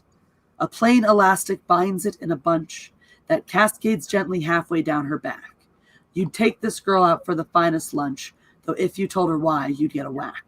For all you want to do is touch her hair. That ponytail power makes you weak. Its thick embrace against a face so fair, and in its presence you cannot even speak. That Star Wars girl is set to rule them all. Her ponytail will make all others fall. It's so creepy. It's amazing. Thank you. I'll be here all week. Oh my god, Jesse, why? I wrote that in like 5 minutes or less too. She did. I can confirm that. I'm trying Can you do a haiku now? Those are easier. Yeah, I was like, what might be a little bit difficult for Jesse? Iambic pentameter, go. Hold on, I can do a haiku. Cecil in the mask makes us laugh. You guys recognize me without my glasses? No. No, who Makes us laugh with Who his is that? jokes, but not without the glass. There you go. Okay, so write me a haiku for the High Council. Since it's already said. There we go. High Council. Yay. Yeah. High Council tonight. Nerds from everywhere unite. I don't have to add nerd in there. All right, people. Who the hell is that? That was me. I took off my glasses for a minute. I'm sorry. I kind of. Where'd mommy go? What's that one joke where they like they take off the glasses and then they're like, "Who are you? Where did someone?" Oh, maybe that's Patrick from SpongeBob. But I remember that was like a gag in something. Oh, Cecil, have you been watching the cat's YouTube channel? No. What? I forgot about it. Let me. What's it called? What's the channel called again? Oh, Pancake the cat. Pancake. Shit, Pancake the cat. Oh, what a horrible name. He's our shit pancake. Oh God, I found new things and I regret it. Good. Anna, have you been watching him? I watched you played it a little bit on that whatchamacallit when I ran to the having so much fun in the comments with it. Oh my God. I love it. People are having so much fun with this. I'm having so much fun with this. 65. All right, I'm subscribed. Yay. I'm 66. Okay, my background looks terrible in this. You guys ready to see the video that I did where I have bangs? Yes. We're all so excited, Anna. There you go. Oh shit! You do look. Oh my God. I know. I think I remember seeing that. Wait, go back. Let's see that. Hold on. It doesn't. It really fucking changes the I way. think I remember doing a double take on that, watching longer and realizing they were fucking fake. That's what it was. Because that was so bizarro looking. I know you No, look. I think it was on maybe I remember I take them off at one point, but what do you guys think of me with bangs? Well, my hair's not done though. Like my hair was wet and I just clipped them in. It's cute. It's totally different though. It makes you look like a totally different person. Well, I'm also freezing and I have a scarf on. Horrible. Oh my God. Let's see. Harsh audience tonight. I know. People I are think it saying. looks like People are saying, yeah, I think it's the sweater and the scarf with it. Yeah, I got an old lady vibe off. Of Okay, it. let me find one. I think there might have been. It was on a Midnight's Edge show when I went on. People are saying. Some people are saying it looks bad. Some people said very cute. Horrible. Little eyebrows. You look 40. She Oh, looks 23. Okay, let me go check a live stream where maybe I'm not wearing, because that was during winter, so it was fucking cold.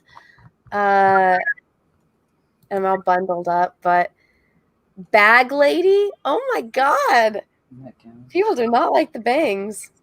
You know, it's bizarre when Jessie doesn't have bangs. Like, Can you write a quick poem about the bangs? The bangs were strange. They make you look different.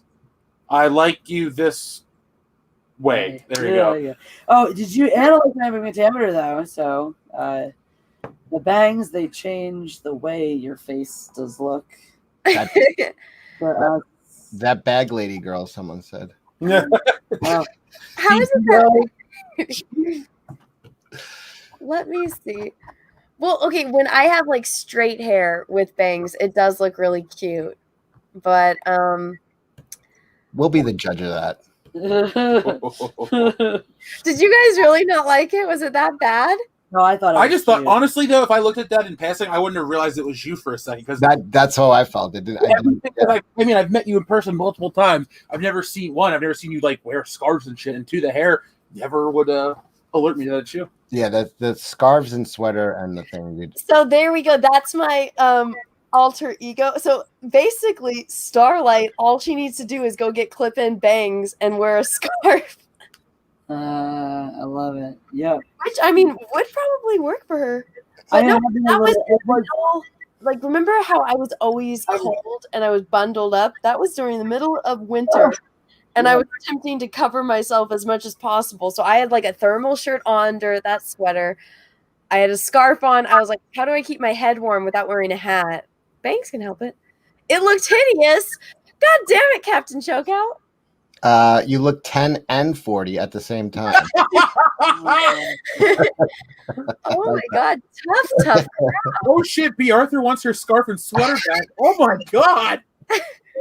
People are mean. Welcome to the Star Wars special by way of Golden Girls. Can I go back to the topic for the moment, though? I did think it was a little lazy, the complete lack of effort to do any kind of disguise for her. Well, I honestly, though, I thought that was going to be a plot point. Because you remember right after the wreck, there was a bald guy in the distance that they obviously faded him out, but I thought they kept going back to where he was, so I thought he was going to recognize him, and then they were going to have to. I was waiting for that to happen, so I actually didn't even have time to think about that, because I do agree that it is a criticism, but I was so focused on waiting for the other shoe to drop for her cover to be blown. Yeah. Where at I didn't think that was going to be a thing. Outside of the restaurant, Cecil, right? Oh, okay. Yeah, but how about even the woman they visited while she was there? And she's like, oh, I recognize this woman from 40 years ago. Yeah, right? You're not worried. And she's Starlight's in her freaking living room and she doesn't realize it's Starlight. It's like, that might be a little lazy. Honestly, that might be the first one where I go, yeah, kind of contrived there. Like, you recognized the woman that killed your brother from 48 years ago, but you're like, look, she's in the newspaper here. And it's like, yeah, who else is in the newspaper every day? That girl in your living room, right there, her. Yeah, that was kind of. I wish they threw like a brown wig on her or something, like just something. Clip in some bangs on her. Now I'm trying to, like, something. Where the hell are my clip-in bangs? I'll freaking try it right now. Now I'm upset. People are saying that I look like an old lady with bangs. Jesse, how would I look with clip-in bangs? Schmexy. You should do it. You say Mexican? Schmexy. Oh. I was like, I can change my ethnicity with a fucking clip-in bang? Ooh, who do I want to become today? I want to be. Jeff, you can change your ethnicity. Oh, I like the Last Crusaders comment. Anna with bangs looks like she could be her own stalker. Oh, yeah. You should do parody videos of shit people say, like creepy stuff on Twitter, and then use that character and do the voice. Oh my god, yes. What character? Like, make up a character, but put in the bangs and have the scarf make yourself look like you did in that video and play like. Oh my god, did I really look that bad? No, I'm bouncing off what the Last Crusade said in the chat. Oh my goodness, I didn't know that. Like, I think it was the 3-punch combo of scarf, sweater, and that. Yeah. Okay, let me find just the sweater. The scarf isn't the worst, most egregious thing I've ever seen. But the sweater is pretty heinous. What's wrong with my sweater? I love that sweater. I've worn it in so many videos. Nobody has had a problem with it. Bulky and kind of grandma-ish. It's warm and it's cute. Yeah, for grandma. Oh my god. I mean, look, wear it if it's comfy. You're talking to the chick who wears bathrobes in public. So my fashion advice is worth nothing. So you do you know? Anna, people want you on camera if you're going to try on your bangs. Here you go. I'm on camera. It's just like set up for videos when I stand up. So hello. It's like up of your head. Because I stand up in my videos. Right now I'm sitting down. Too short for her own camera. I actually. Okay. I had bangs like 3 or 4 years ago. Let me find it. And they were real. They weren't clip-ins. And you guys can tell me how bad it was in real life. But yeah, okay. That video, it was cold and I was filming a video and it was warm and I wanted to try it out. And some people thought it was cute, I guess. But apparently I looked like an old lady or a 10-year-old. Mean. Yeah, it's weird because it was like depends on the angle. You either looked younger or older. You know, it was very strange. I don't know how it happened, but I'm like, one time I'm like, oh, that makes her look so much older, and then I'm like, oh, it makes her look so much younger. So I don't know which one it is. Let me find it. So this is like a picture from Instagram. It's like from my old phone, so it's a little pixelated, but I think I look cute here. I didn't know how to do makeup as well in this picture though, so just take that in mind. Oh my god, my hair's so short. I showed a picture of me like when I was like 6 years old yesterday, and you were making fun of it. Were you an ugly baby, Cecil? I didn't think so until yesterday. I was just going to ask you with a different mask. That's why I didn't like it. Okay. This was me with bangs years and years ago. And these are real bangs. They weren't clip-in bangs. Oh, it's fine. They were like really thin bangs though, because I didn't want like big bulky bangs. Is this better than like the scarf? Was the scarf just what was throwing everything off? Honestly, it was the scarf that throws it off. Yeah. Yeah. I think you look better without bangs. Agreed. I do too. But it looks good. I don't think the bangs are heinous. All right, so here's the all right, Captain Chocout's telling me exactly because I was blacked out. I was incapacitated last night. Anna mocked your fat fingers and questioned how you could type on a keyboard. What a bitch. I did. All right, here's Leviathan says Anna is so beautiful. She always looks so young and perfect and cute. Thank you. I thought. Wait, here. What about okay, so guys, here's like the ultimate bangs I had, and this is kind of the reason why I don't have bangs anymore. Are you ready? I'm ready. Jesse, Jeff, you ready? We're here. We're Standing by. Oh my God, she's an angel. Yeah, that's like child abuse. Those haircuts your mom did on you guys. I mean, that is awful. Agreed. Oof. So I'm like a fairy princess, Yeah. but my mom wouldn't buy me a dress. So this is a ballerina leotard with a hula skirt and then bumblebee wings. What is even happening? And Lloyd Christmas's haircut.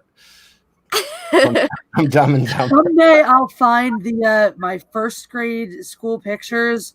My haircut was the result of the hairdresser desperately trying to salvage what I had done to myself. So, yeah, that was my first experience of getting mistaken as a boy. Oh no, Put it that way. Can we call Sandy?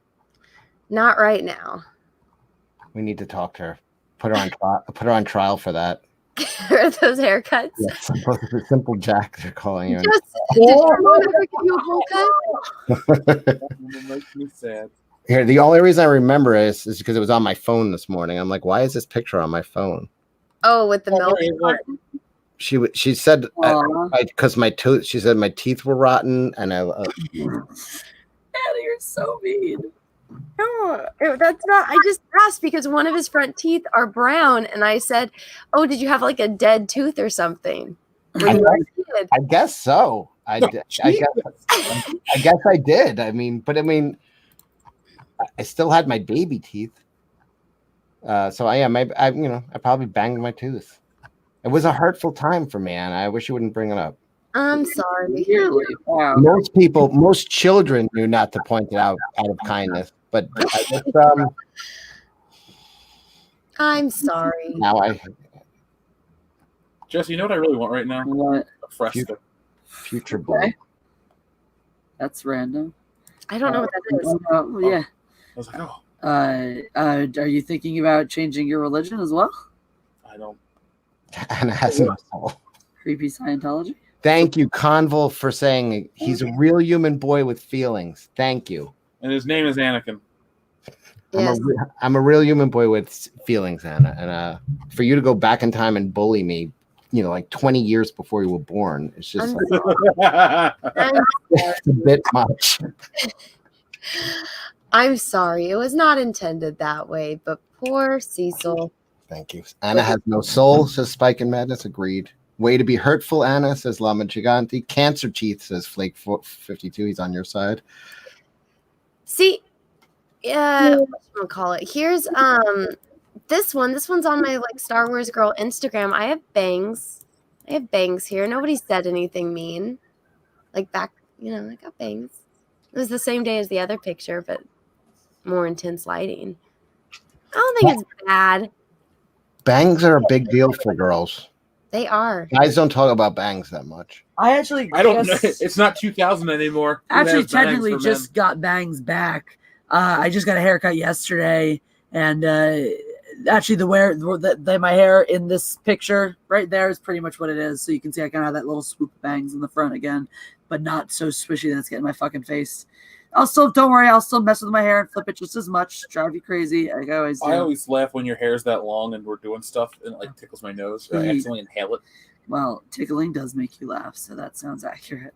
Oh my goodness. Thank you. Well, okay, what else have we missed about this episode? I missed that the next one's not available. Yeah. Oh, poor small Spyland, Jeff. Let's see. Yeah. Wait. Wow. They banged. Huey and Huey Oh, they bang-a-langed. the other dude, Mother's Milk has like an OCD. Mm-hmm. Yeah. It was not that much going on there. The big reveal was that that woman saw her murder her brother. That was pretty fucking wild. And I was so upset he was still alive with his head caved in. Yeah, that was hard to watch. That was one of the more gruesome things they've done. Yeah, that was awful. Let's see. Yeah, I'm excited to see how that all pans out. Like if they get to reveal that that's her, and I have a feeling that lady's gonna die soon. The old lady or Stormfront? No, the old lady. Yeah. Yeah. No time. Why would she let her live anyway? Like Maybe because they thought because she was so little that like nobody would believe her. Well, they paid her off. Clearly, she said, "I don't want your money. It's what it cost me and all that stuff." Clearly, they paid her off for her silence. $2,000. How embarrassing! Yeah, right. So I'm surprised they accepted that, to be honest. yeah. Well, I think I'm kind of glad they didn't show like a flashback But also, to that either. it might have been part of the deal too that they hid her from Stormfront. Oh yeah. That's what that for me would be a thing I would do. so. Is there like a control switch on these guys? Can they depower them, or they have a kryptonite or something? Because Not so far.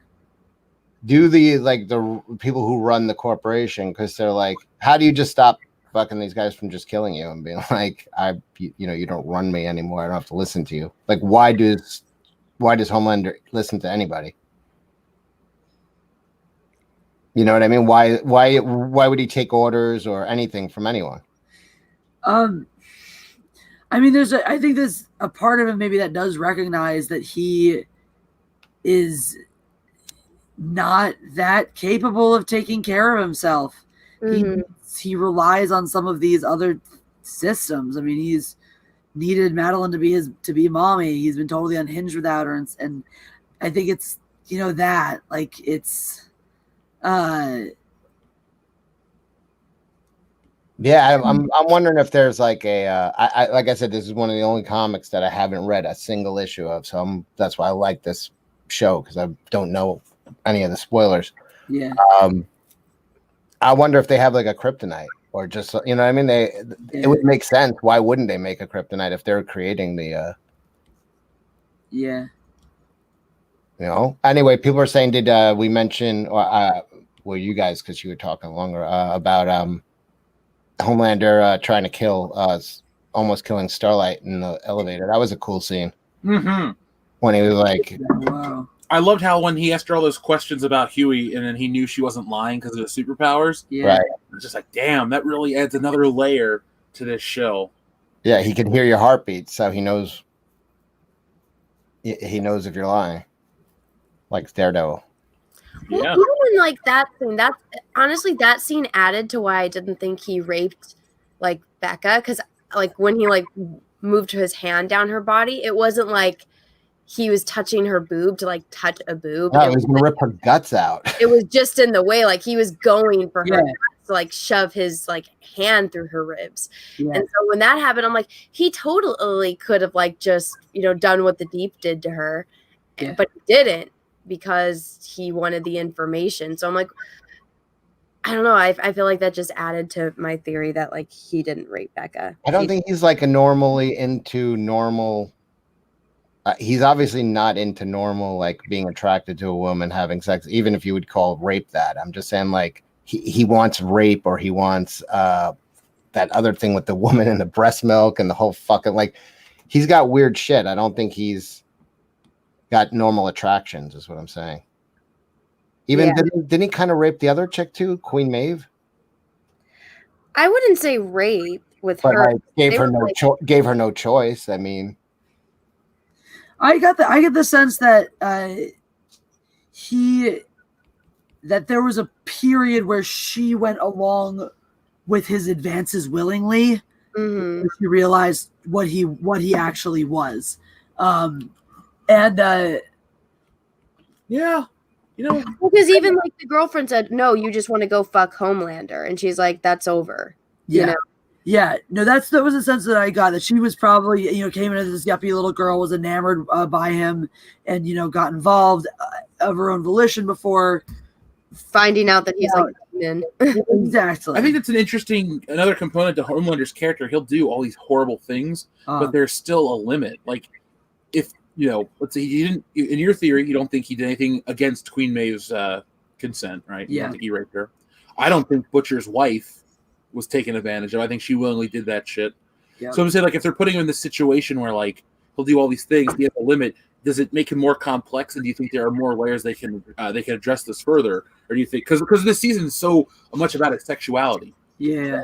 Sketch Therapy has a point. He said they all go along with it because they're scared that a simple rejection might set him off and get them. You know what I mean? Like, it's not actual rape, but it's definitely intimidation to. Oh, sure. But then I think who can say no? Like, I agree with that. But then I also think that when as soon as I think he willfully ignores that aspect. But as soon as it's brought to his attention, he no longer wants the woman.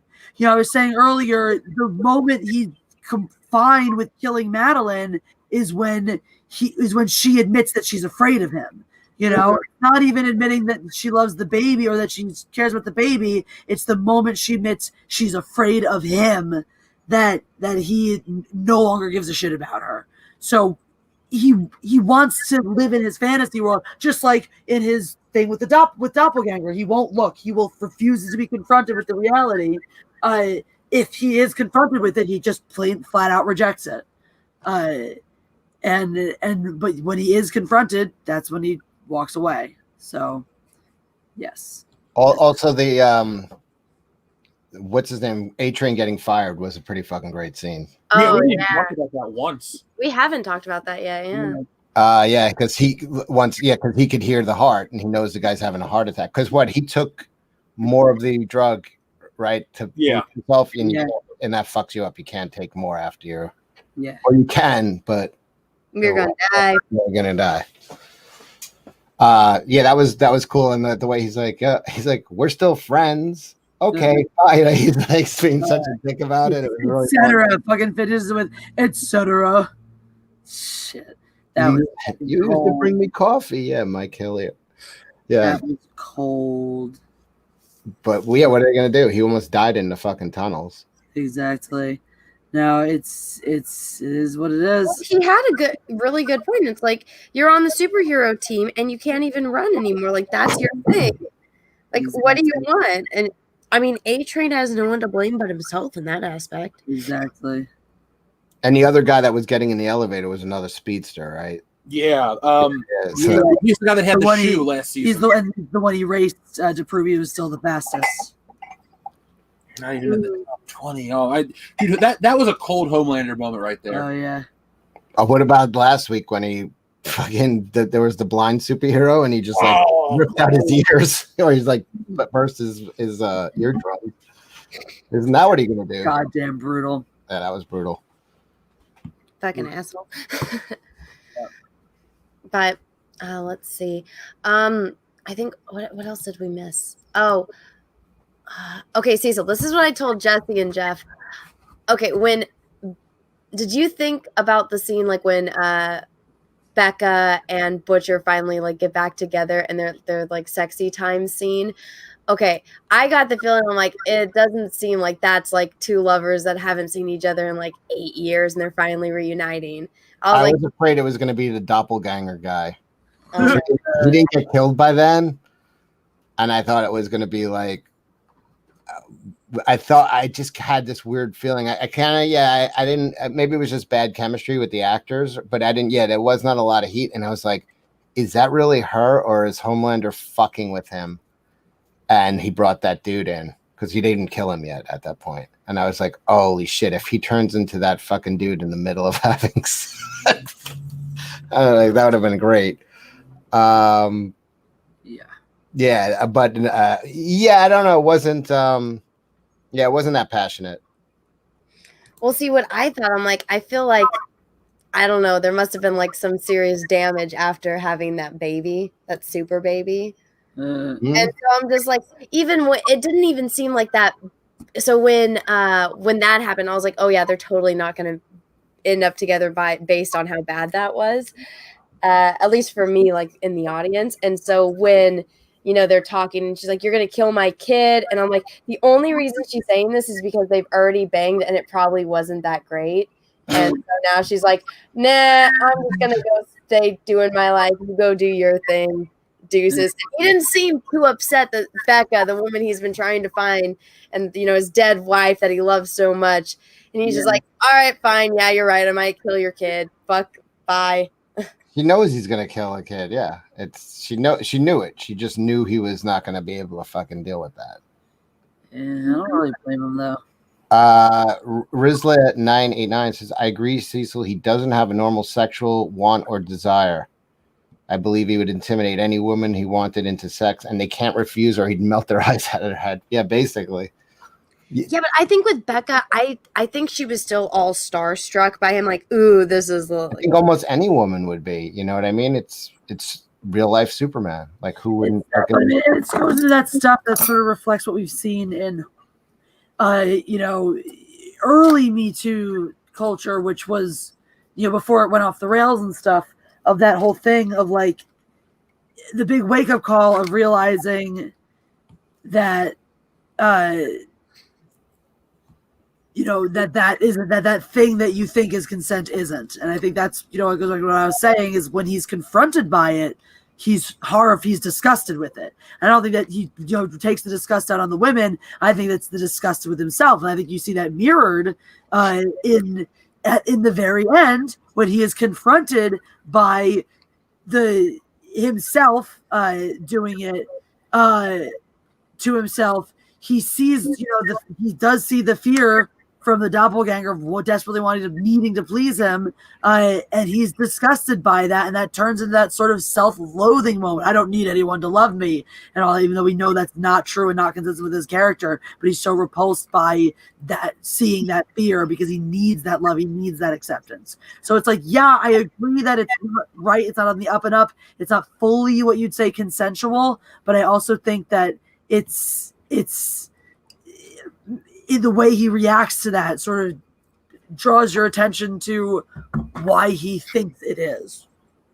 Well, with Becca, I think it was consensual. I think she was totally down, and then, shit happened after. Or maybe she realized during it that he's got some weird milk fetishes, and she's just like not into it. And then he didn't have a mother. Maybe she was telling her that he should have her boyfriend get her pregnant so that he could drink her breast milk. Oh no. Oh my god. Out of all of the weird fetishes to have, that was not one I was expecting from a superhero. Nope. What the it really kind of makes sense though. This idea of this big masculine hero desperately in need of a mother figure. Ooh, so here we go. Somebody asked a good question. They said, who is Black Noir? Now, I know that answer, but do you guys have any more theories about Black Noir? Sadly, somebody posted a cast photo of him the other day. No. So. Oh, no, the cast photo, that's just a person wearing the suit. Oh, if it's just a person wearing a suit, then I know shit about him. Cool. Yeah, that's just like a stunt double person that's in the suit. Oh, okay. I thought that meant something about him. No, they purposely haven't like done any of like the casting for the actor because you're not going to find out for a long time. Good. Yeah. I like that. I looked up his powers. He has no weaknesses. The only weakness he has, like they said, he can't even get drunk or get food poisoning, or like he has no weaknesses. All of his vulnerabilities are emotional. Who, Homelander? Yep. Uh-huh. So but why would they make him like that? That's too fucking powerful. If he wanted to just become like a god and I don't think they knew what they dictator of the earth, he could. I don't think they necessarily knew what they were making. I still think they don't. I think they dropped Compound V into the kids and see what comes out. Oh. Somebody said, "Do we think that Stormfront is Homelander's mother?" I would hope not, because in the season 1, it talks about how he was born in a test tube and all that. That would make that interaction between Homelander and that professor like irrelevant. That scene would have meant nothing. Yeah. Well, maybe she gave birth and that was it, and she left. She didn't want anything to do with it. How what's her powers? She's like him, right? Pretty much pretty much unstoppable. Then why was she given like a shit job in like the South? Because she was a maniac. Well, I think that's the whole thing. Look what happened with the Deep. I think that the Liberty superhero totally went off the chains, and they had to discontinue her and put her into like. You want a hit of this? Superhero witness protection. Could use one. But put her into like superhero witness protection. And then I think this move, this was, the CEO guy calling upon her, being like, all right, we need you back now. It's time to bring you back in some new form. They've probably paid her really good money to go into a happy retirement with the promise that, hey, we'll bring you in on a cycle. And maybe like you can be our atom bomb. We can bring you in knowing we're going to detonate you. And then you'll go back under until it's safe to bring you up again. Yeah. That's her whole role in Vought. Yeah, Spike and Madness says depression is Homelander's kryptonite. Pretty much. Yeah. It's like he's emotional. But how the fuck can they ever stop him? Yeah. They'll find a way. I mean, even that invisible dude, it took them so long to be able to kill him. Didn't they have to shove like dynamite? They shoved a bomb like up his ass, didn't they? Yep. They put a bomb up his ass. They couldn't even drill through his skin, and he was like not even that powerful in the group. Yeah. And they could barely take him, even chained up. They couldn't fucking kill him. Mm-hmm. Actually, it's funny. Knowing that superheroes are all made from Compound V makes it make more sense that all of them seem to be sort of like super strength and impenetrable. Mm-hmm. Like that's. What about her? Is Starlight like bulletproof? Yeah, because remember, Butcher shoots her in the chest in season 1.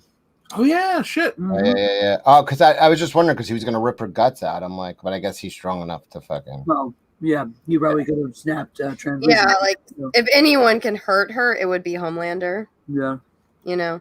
As compared to like somebody like a normal person with a normal amount of strength. But then that begs the question. It's like, well, like what if they got like ran over by a bus? But then you look at Homelander and it's like he got buried in that by like tons of concrete. So it's like how much pressure is he actually going to apply to like her ribs? Because I mean, if they're bulletproof, if they can get a building drop on them and they can still survive, how fucking strong are they? Well, because and that's one of the things too. Though they do, they show that things hurt them. Typically, the only things that hurt them are them hurting each other. So we know that like they're not just because they're like practically bulletproof, they're not impervious from pain. But yeah, that does beg the question: how goddamn strong do you have to be to make someone who's that strong be in that much pain? Also, that other chick is not intimidated by him. So Yeah, Stormfront. She must have like super high power levels. No, I thought there was actually a moment in this episode where she showed that she might be a little bit, because remember he flashes his eyes all red and she goes, okay, I can say it. I think she just didn't want to destroy the fucking building fighting. Like Maybe. she just, she's smarter than him. He's emotional, and she was like, "Oh, it's okay, anything you need." But I don't think she was. I didn't get that she was afraid. I think she was just, trying to talk him out of the fight rather than being afraid of fighting him. Maybe. But I guess that's going to happen. Can't wait. Who do you think would win? I don't know. I don't know what her levels are. I mean, she's like super fast, flies, super strong. She's got electric, fucking lightning power. I don't know. On Homelander.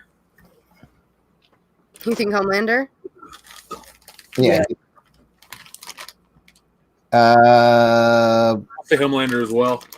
People are saying if anybody might be stronger than Homelander, it might be his son, but his son might go Superboy Prime on the 7. Yeah. Maybe, I don't know. She doesn't want to. She doesn't even want me to use his powers. Do you guys think that that's gonna, come back to bite her in the ass? I don't know. I think it's definitely gonna be. I think he definitely is at some point gonna use him. Like lean into that for real. Yeah, I don't know. Well, I think we've talked about everything that we could possibly talk about for this. Or you guys, what do you think is going to happen next episode? I think we're going to find out what Homelander's play is with the body. Because that has to play to, because if he doesn't morph, the fact that he keeps the body like that has to be a part of the story. Because unless he would morph back, they wouldn't have shown it. Exactly. What are you saying? There's got to be something going on, because the episode ends with Homelander staring down at his corpse, and he's been like that for a minute or two because Homelander had this whole monologue and shit, and then turns around, he's been dead for a few minutes. He still looks like Homelander. I think that Homelander has a play where he's going to fake his own death. I think we'll see. Okay. I think we'll learn a little more about what Stormfront is up to, like what her end game is, maybe like more hints about that. I think that probably the boys stuff, because I think there'll be a lot of Butcher moping because there's not really a logical next step yet. They're still waiting to see what the fallout's going to be of having exposed Compound V. So Yui doesn't really know what the next step is. Starlight doesn't know what the next step is. Butcher, I think, is just going to be wallowing and moping. I think most of the boys stuff is going to kind of center around Frenchie and Kamiko. And I think that. What happens if an adult takes Compound V, like just a normal person? I was thinking about that when Hugh was down in the thing. Yeah. I was like, I wonder if something's going to happen to Compound V to keep him around. I was like, then I wouldn't have liked that. But I have had that thought a couple times. Well, Kamiko and her brother were older. That was the whole thing. They were, they're still young, I guess, but they're adults now. I think they might have been adults. Maybe it just gives you less. Maybe it's like in the X-Men, when you hit puberty and your powers start to spike. Maybe that's how. Oh no, because that was something they addressed in the first season, actually, where Homelander said something about when he was confessing to Madeline about creating the super terrorist, about how it was much harder to do in adults, but he managed to find some that would work. Oh, okay, so you can do it. You can. It's okay, just, cool. Yeah, the subjects are less stable. Yeah. Yeah, but also the babies had powers, because remember when Butcher was holding up the babies and using them as lasers? Oh my god, fucking love that scene. That was so funny. Season. A little baby. Baby laser. Yep.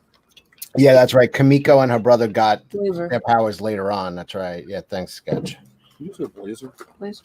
taser, Laser. laser, and shell.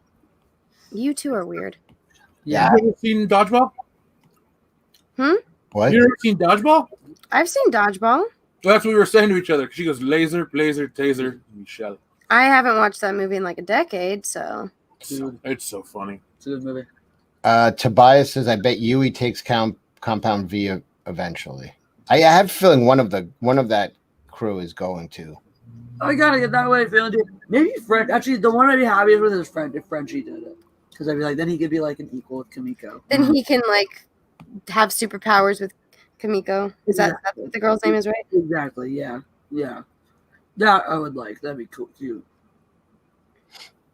But do you think that would change like the way everyone would see him? Because I feel like Butcher just like hates soups. Yeah, I think Like even if like what if you find out that they gave Becca Compound B and that's the reason why she survived that I child? thought about that actually. I did think about that. I thought about what if they had done that. I have thought about that, and maybe that's the whole things about not wanting to her son to use the powers is like she doesn't want to have to use hers either and stuff like that. Like she wants to deny that it ever happened. So I have thought about that. But I do she think would escape then if she had powers. No, but maybe that's the thing is that I mean I don't know. But I do think that could be a thing though that could cause be a plot point that causes tension in the season if Frenchie takes Compound V, becomes a soup, and it helps his relationship with Kimiko, but it hurts his relationship with Butcher and the rest of them. Then again, MM and Starlight did have that bonding moment on the road trip, so I think like she's been one of the things that's slowly changing their minds about all soups. You know, not all soups are bad. Yeah, the one girl out of all of the rest of them, she's the one good one, you know. Yeah, and I mean, don't forget Kimiko's a soup too, and they've. Oh yeah, her too. Well, I mean, like one that is in Vought, like one of the mainstream heroes, not one that was like taken from a village and like, tortured and knows that everything's bad. Because Starlight was one of the ones that, you know, she grew up idolizing the Seven and wanting to, you know, drinking the Kool-Aid basically. And so she's seen from the other side, oh no, this isn't exactly what it is. Yeah. Yep. Well, let me read the one super chat we got. Mr. Another Thing, I thought Homelander and Doppelganger had touching scenes together. Yeah, they were definitely touching a lot. In many different ways that, you know, I wonder, could the Doppelganger, if he's in, you know, being a pregnant woman or a breastfeeding woman, could he produce breast milk, you think? I don't know. That's not too weird because I was wondering about that. Could he change downstairs? Because remember when he slept with the senator, like, I know he put in there to do that stuff, but I'm just wondering if, like, it is even, like, are there limits is what I'm trying to get at. Yeah. Like, can he get pregnant? I don't know. I would guess not. I'm going to guess it's more of an external change. Yeah, I would think so, because that would be like, what happens to that? He switches back. Yeah. Because he can only hold it for so long. Yeah. Like, does he just switch back and then poop out a embryo? That would be gross. Essentially has an unwilling abortion every time he changes back. Oh my god, the aspects of that is just no. Anyway, he keeps killing that lady. He you know, he made a mistake. He's like, oh, finally I found a doppelganger that could turn into this lady. Now I'm killing the doppelganger. I know, he's killing like the most useful people. Now he's gonna be like, I miss her again. Doppelganger made a bad move, man. Don't try to. Let that be a lesson to any shapeshifters out there. Yeah, shapeshifters, take heed. Don't do the blowing yourself thing on somebody more powerful than you. Yeah, don't do that to Homelander, especially. You might not make it through. But so next week, guys, we'll be back for the next episode review. But thank you so much, everyone, for tuning in. I know Jesse and Jeff are at their sound like they're kind of cooling down from the massive hangovers. Yeah. I had a massive hangover today, too. No, that makes almost all of us. Yeah. I did not. But I have a lot of work to do, so I am going to get going. But thank you so much, everyone, for being here. It was lovely to have you guys all. And Jesse and I will be back on Wednesday. Yes, it's my turn this week. So it's Matriarchy on Wednesday. So I will see you guys all there. Anything you guys all want to plug? Not yet. Subscribe to Shit Pancake the Cat. He's awesome. You'll love him. Oh, yeah, and subscribe to World Class Bullshitters. Yeah. There you go. And mindless entertainment, I guess. You guess. Look, if they like this dynamic, they're going And to Cecil check out says, all the streams that I'm a part of too, Every Tuesday night. and Thursday night. Yeah. no, I don't have a hangover every day. That's the problem. I've been drinking less, so that when I do go on these benders, they hurt more at my tolerance. Well, we know how to fix that, Cecil. Yep. Just gotta start getting those numbers back up. I know. Get No more slack. right. No more slacking. Yep. Those are rookie numbers, son. Cecil, is there anything you want to plug? Cash grab. Oh yeah, I guess we can talk about this. $100 away from $228,000 is a runaway hit. It will never be delivered, but you'll be a part of something. That's the important thing. Being part of something. Gazoop. Oh my god.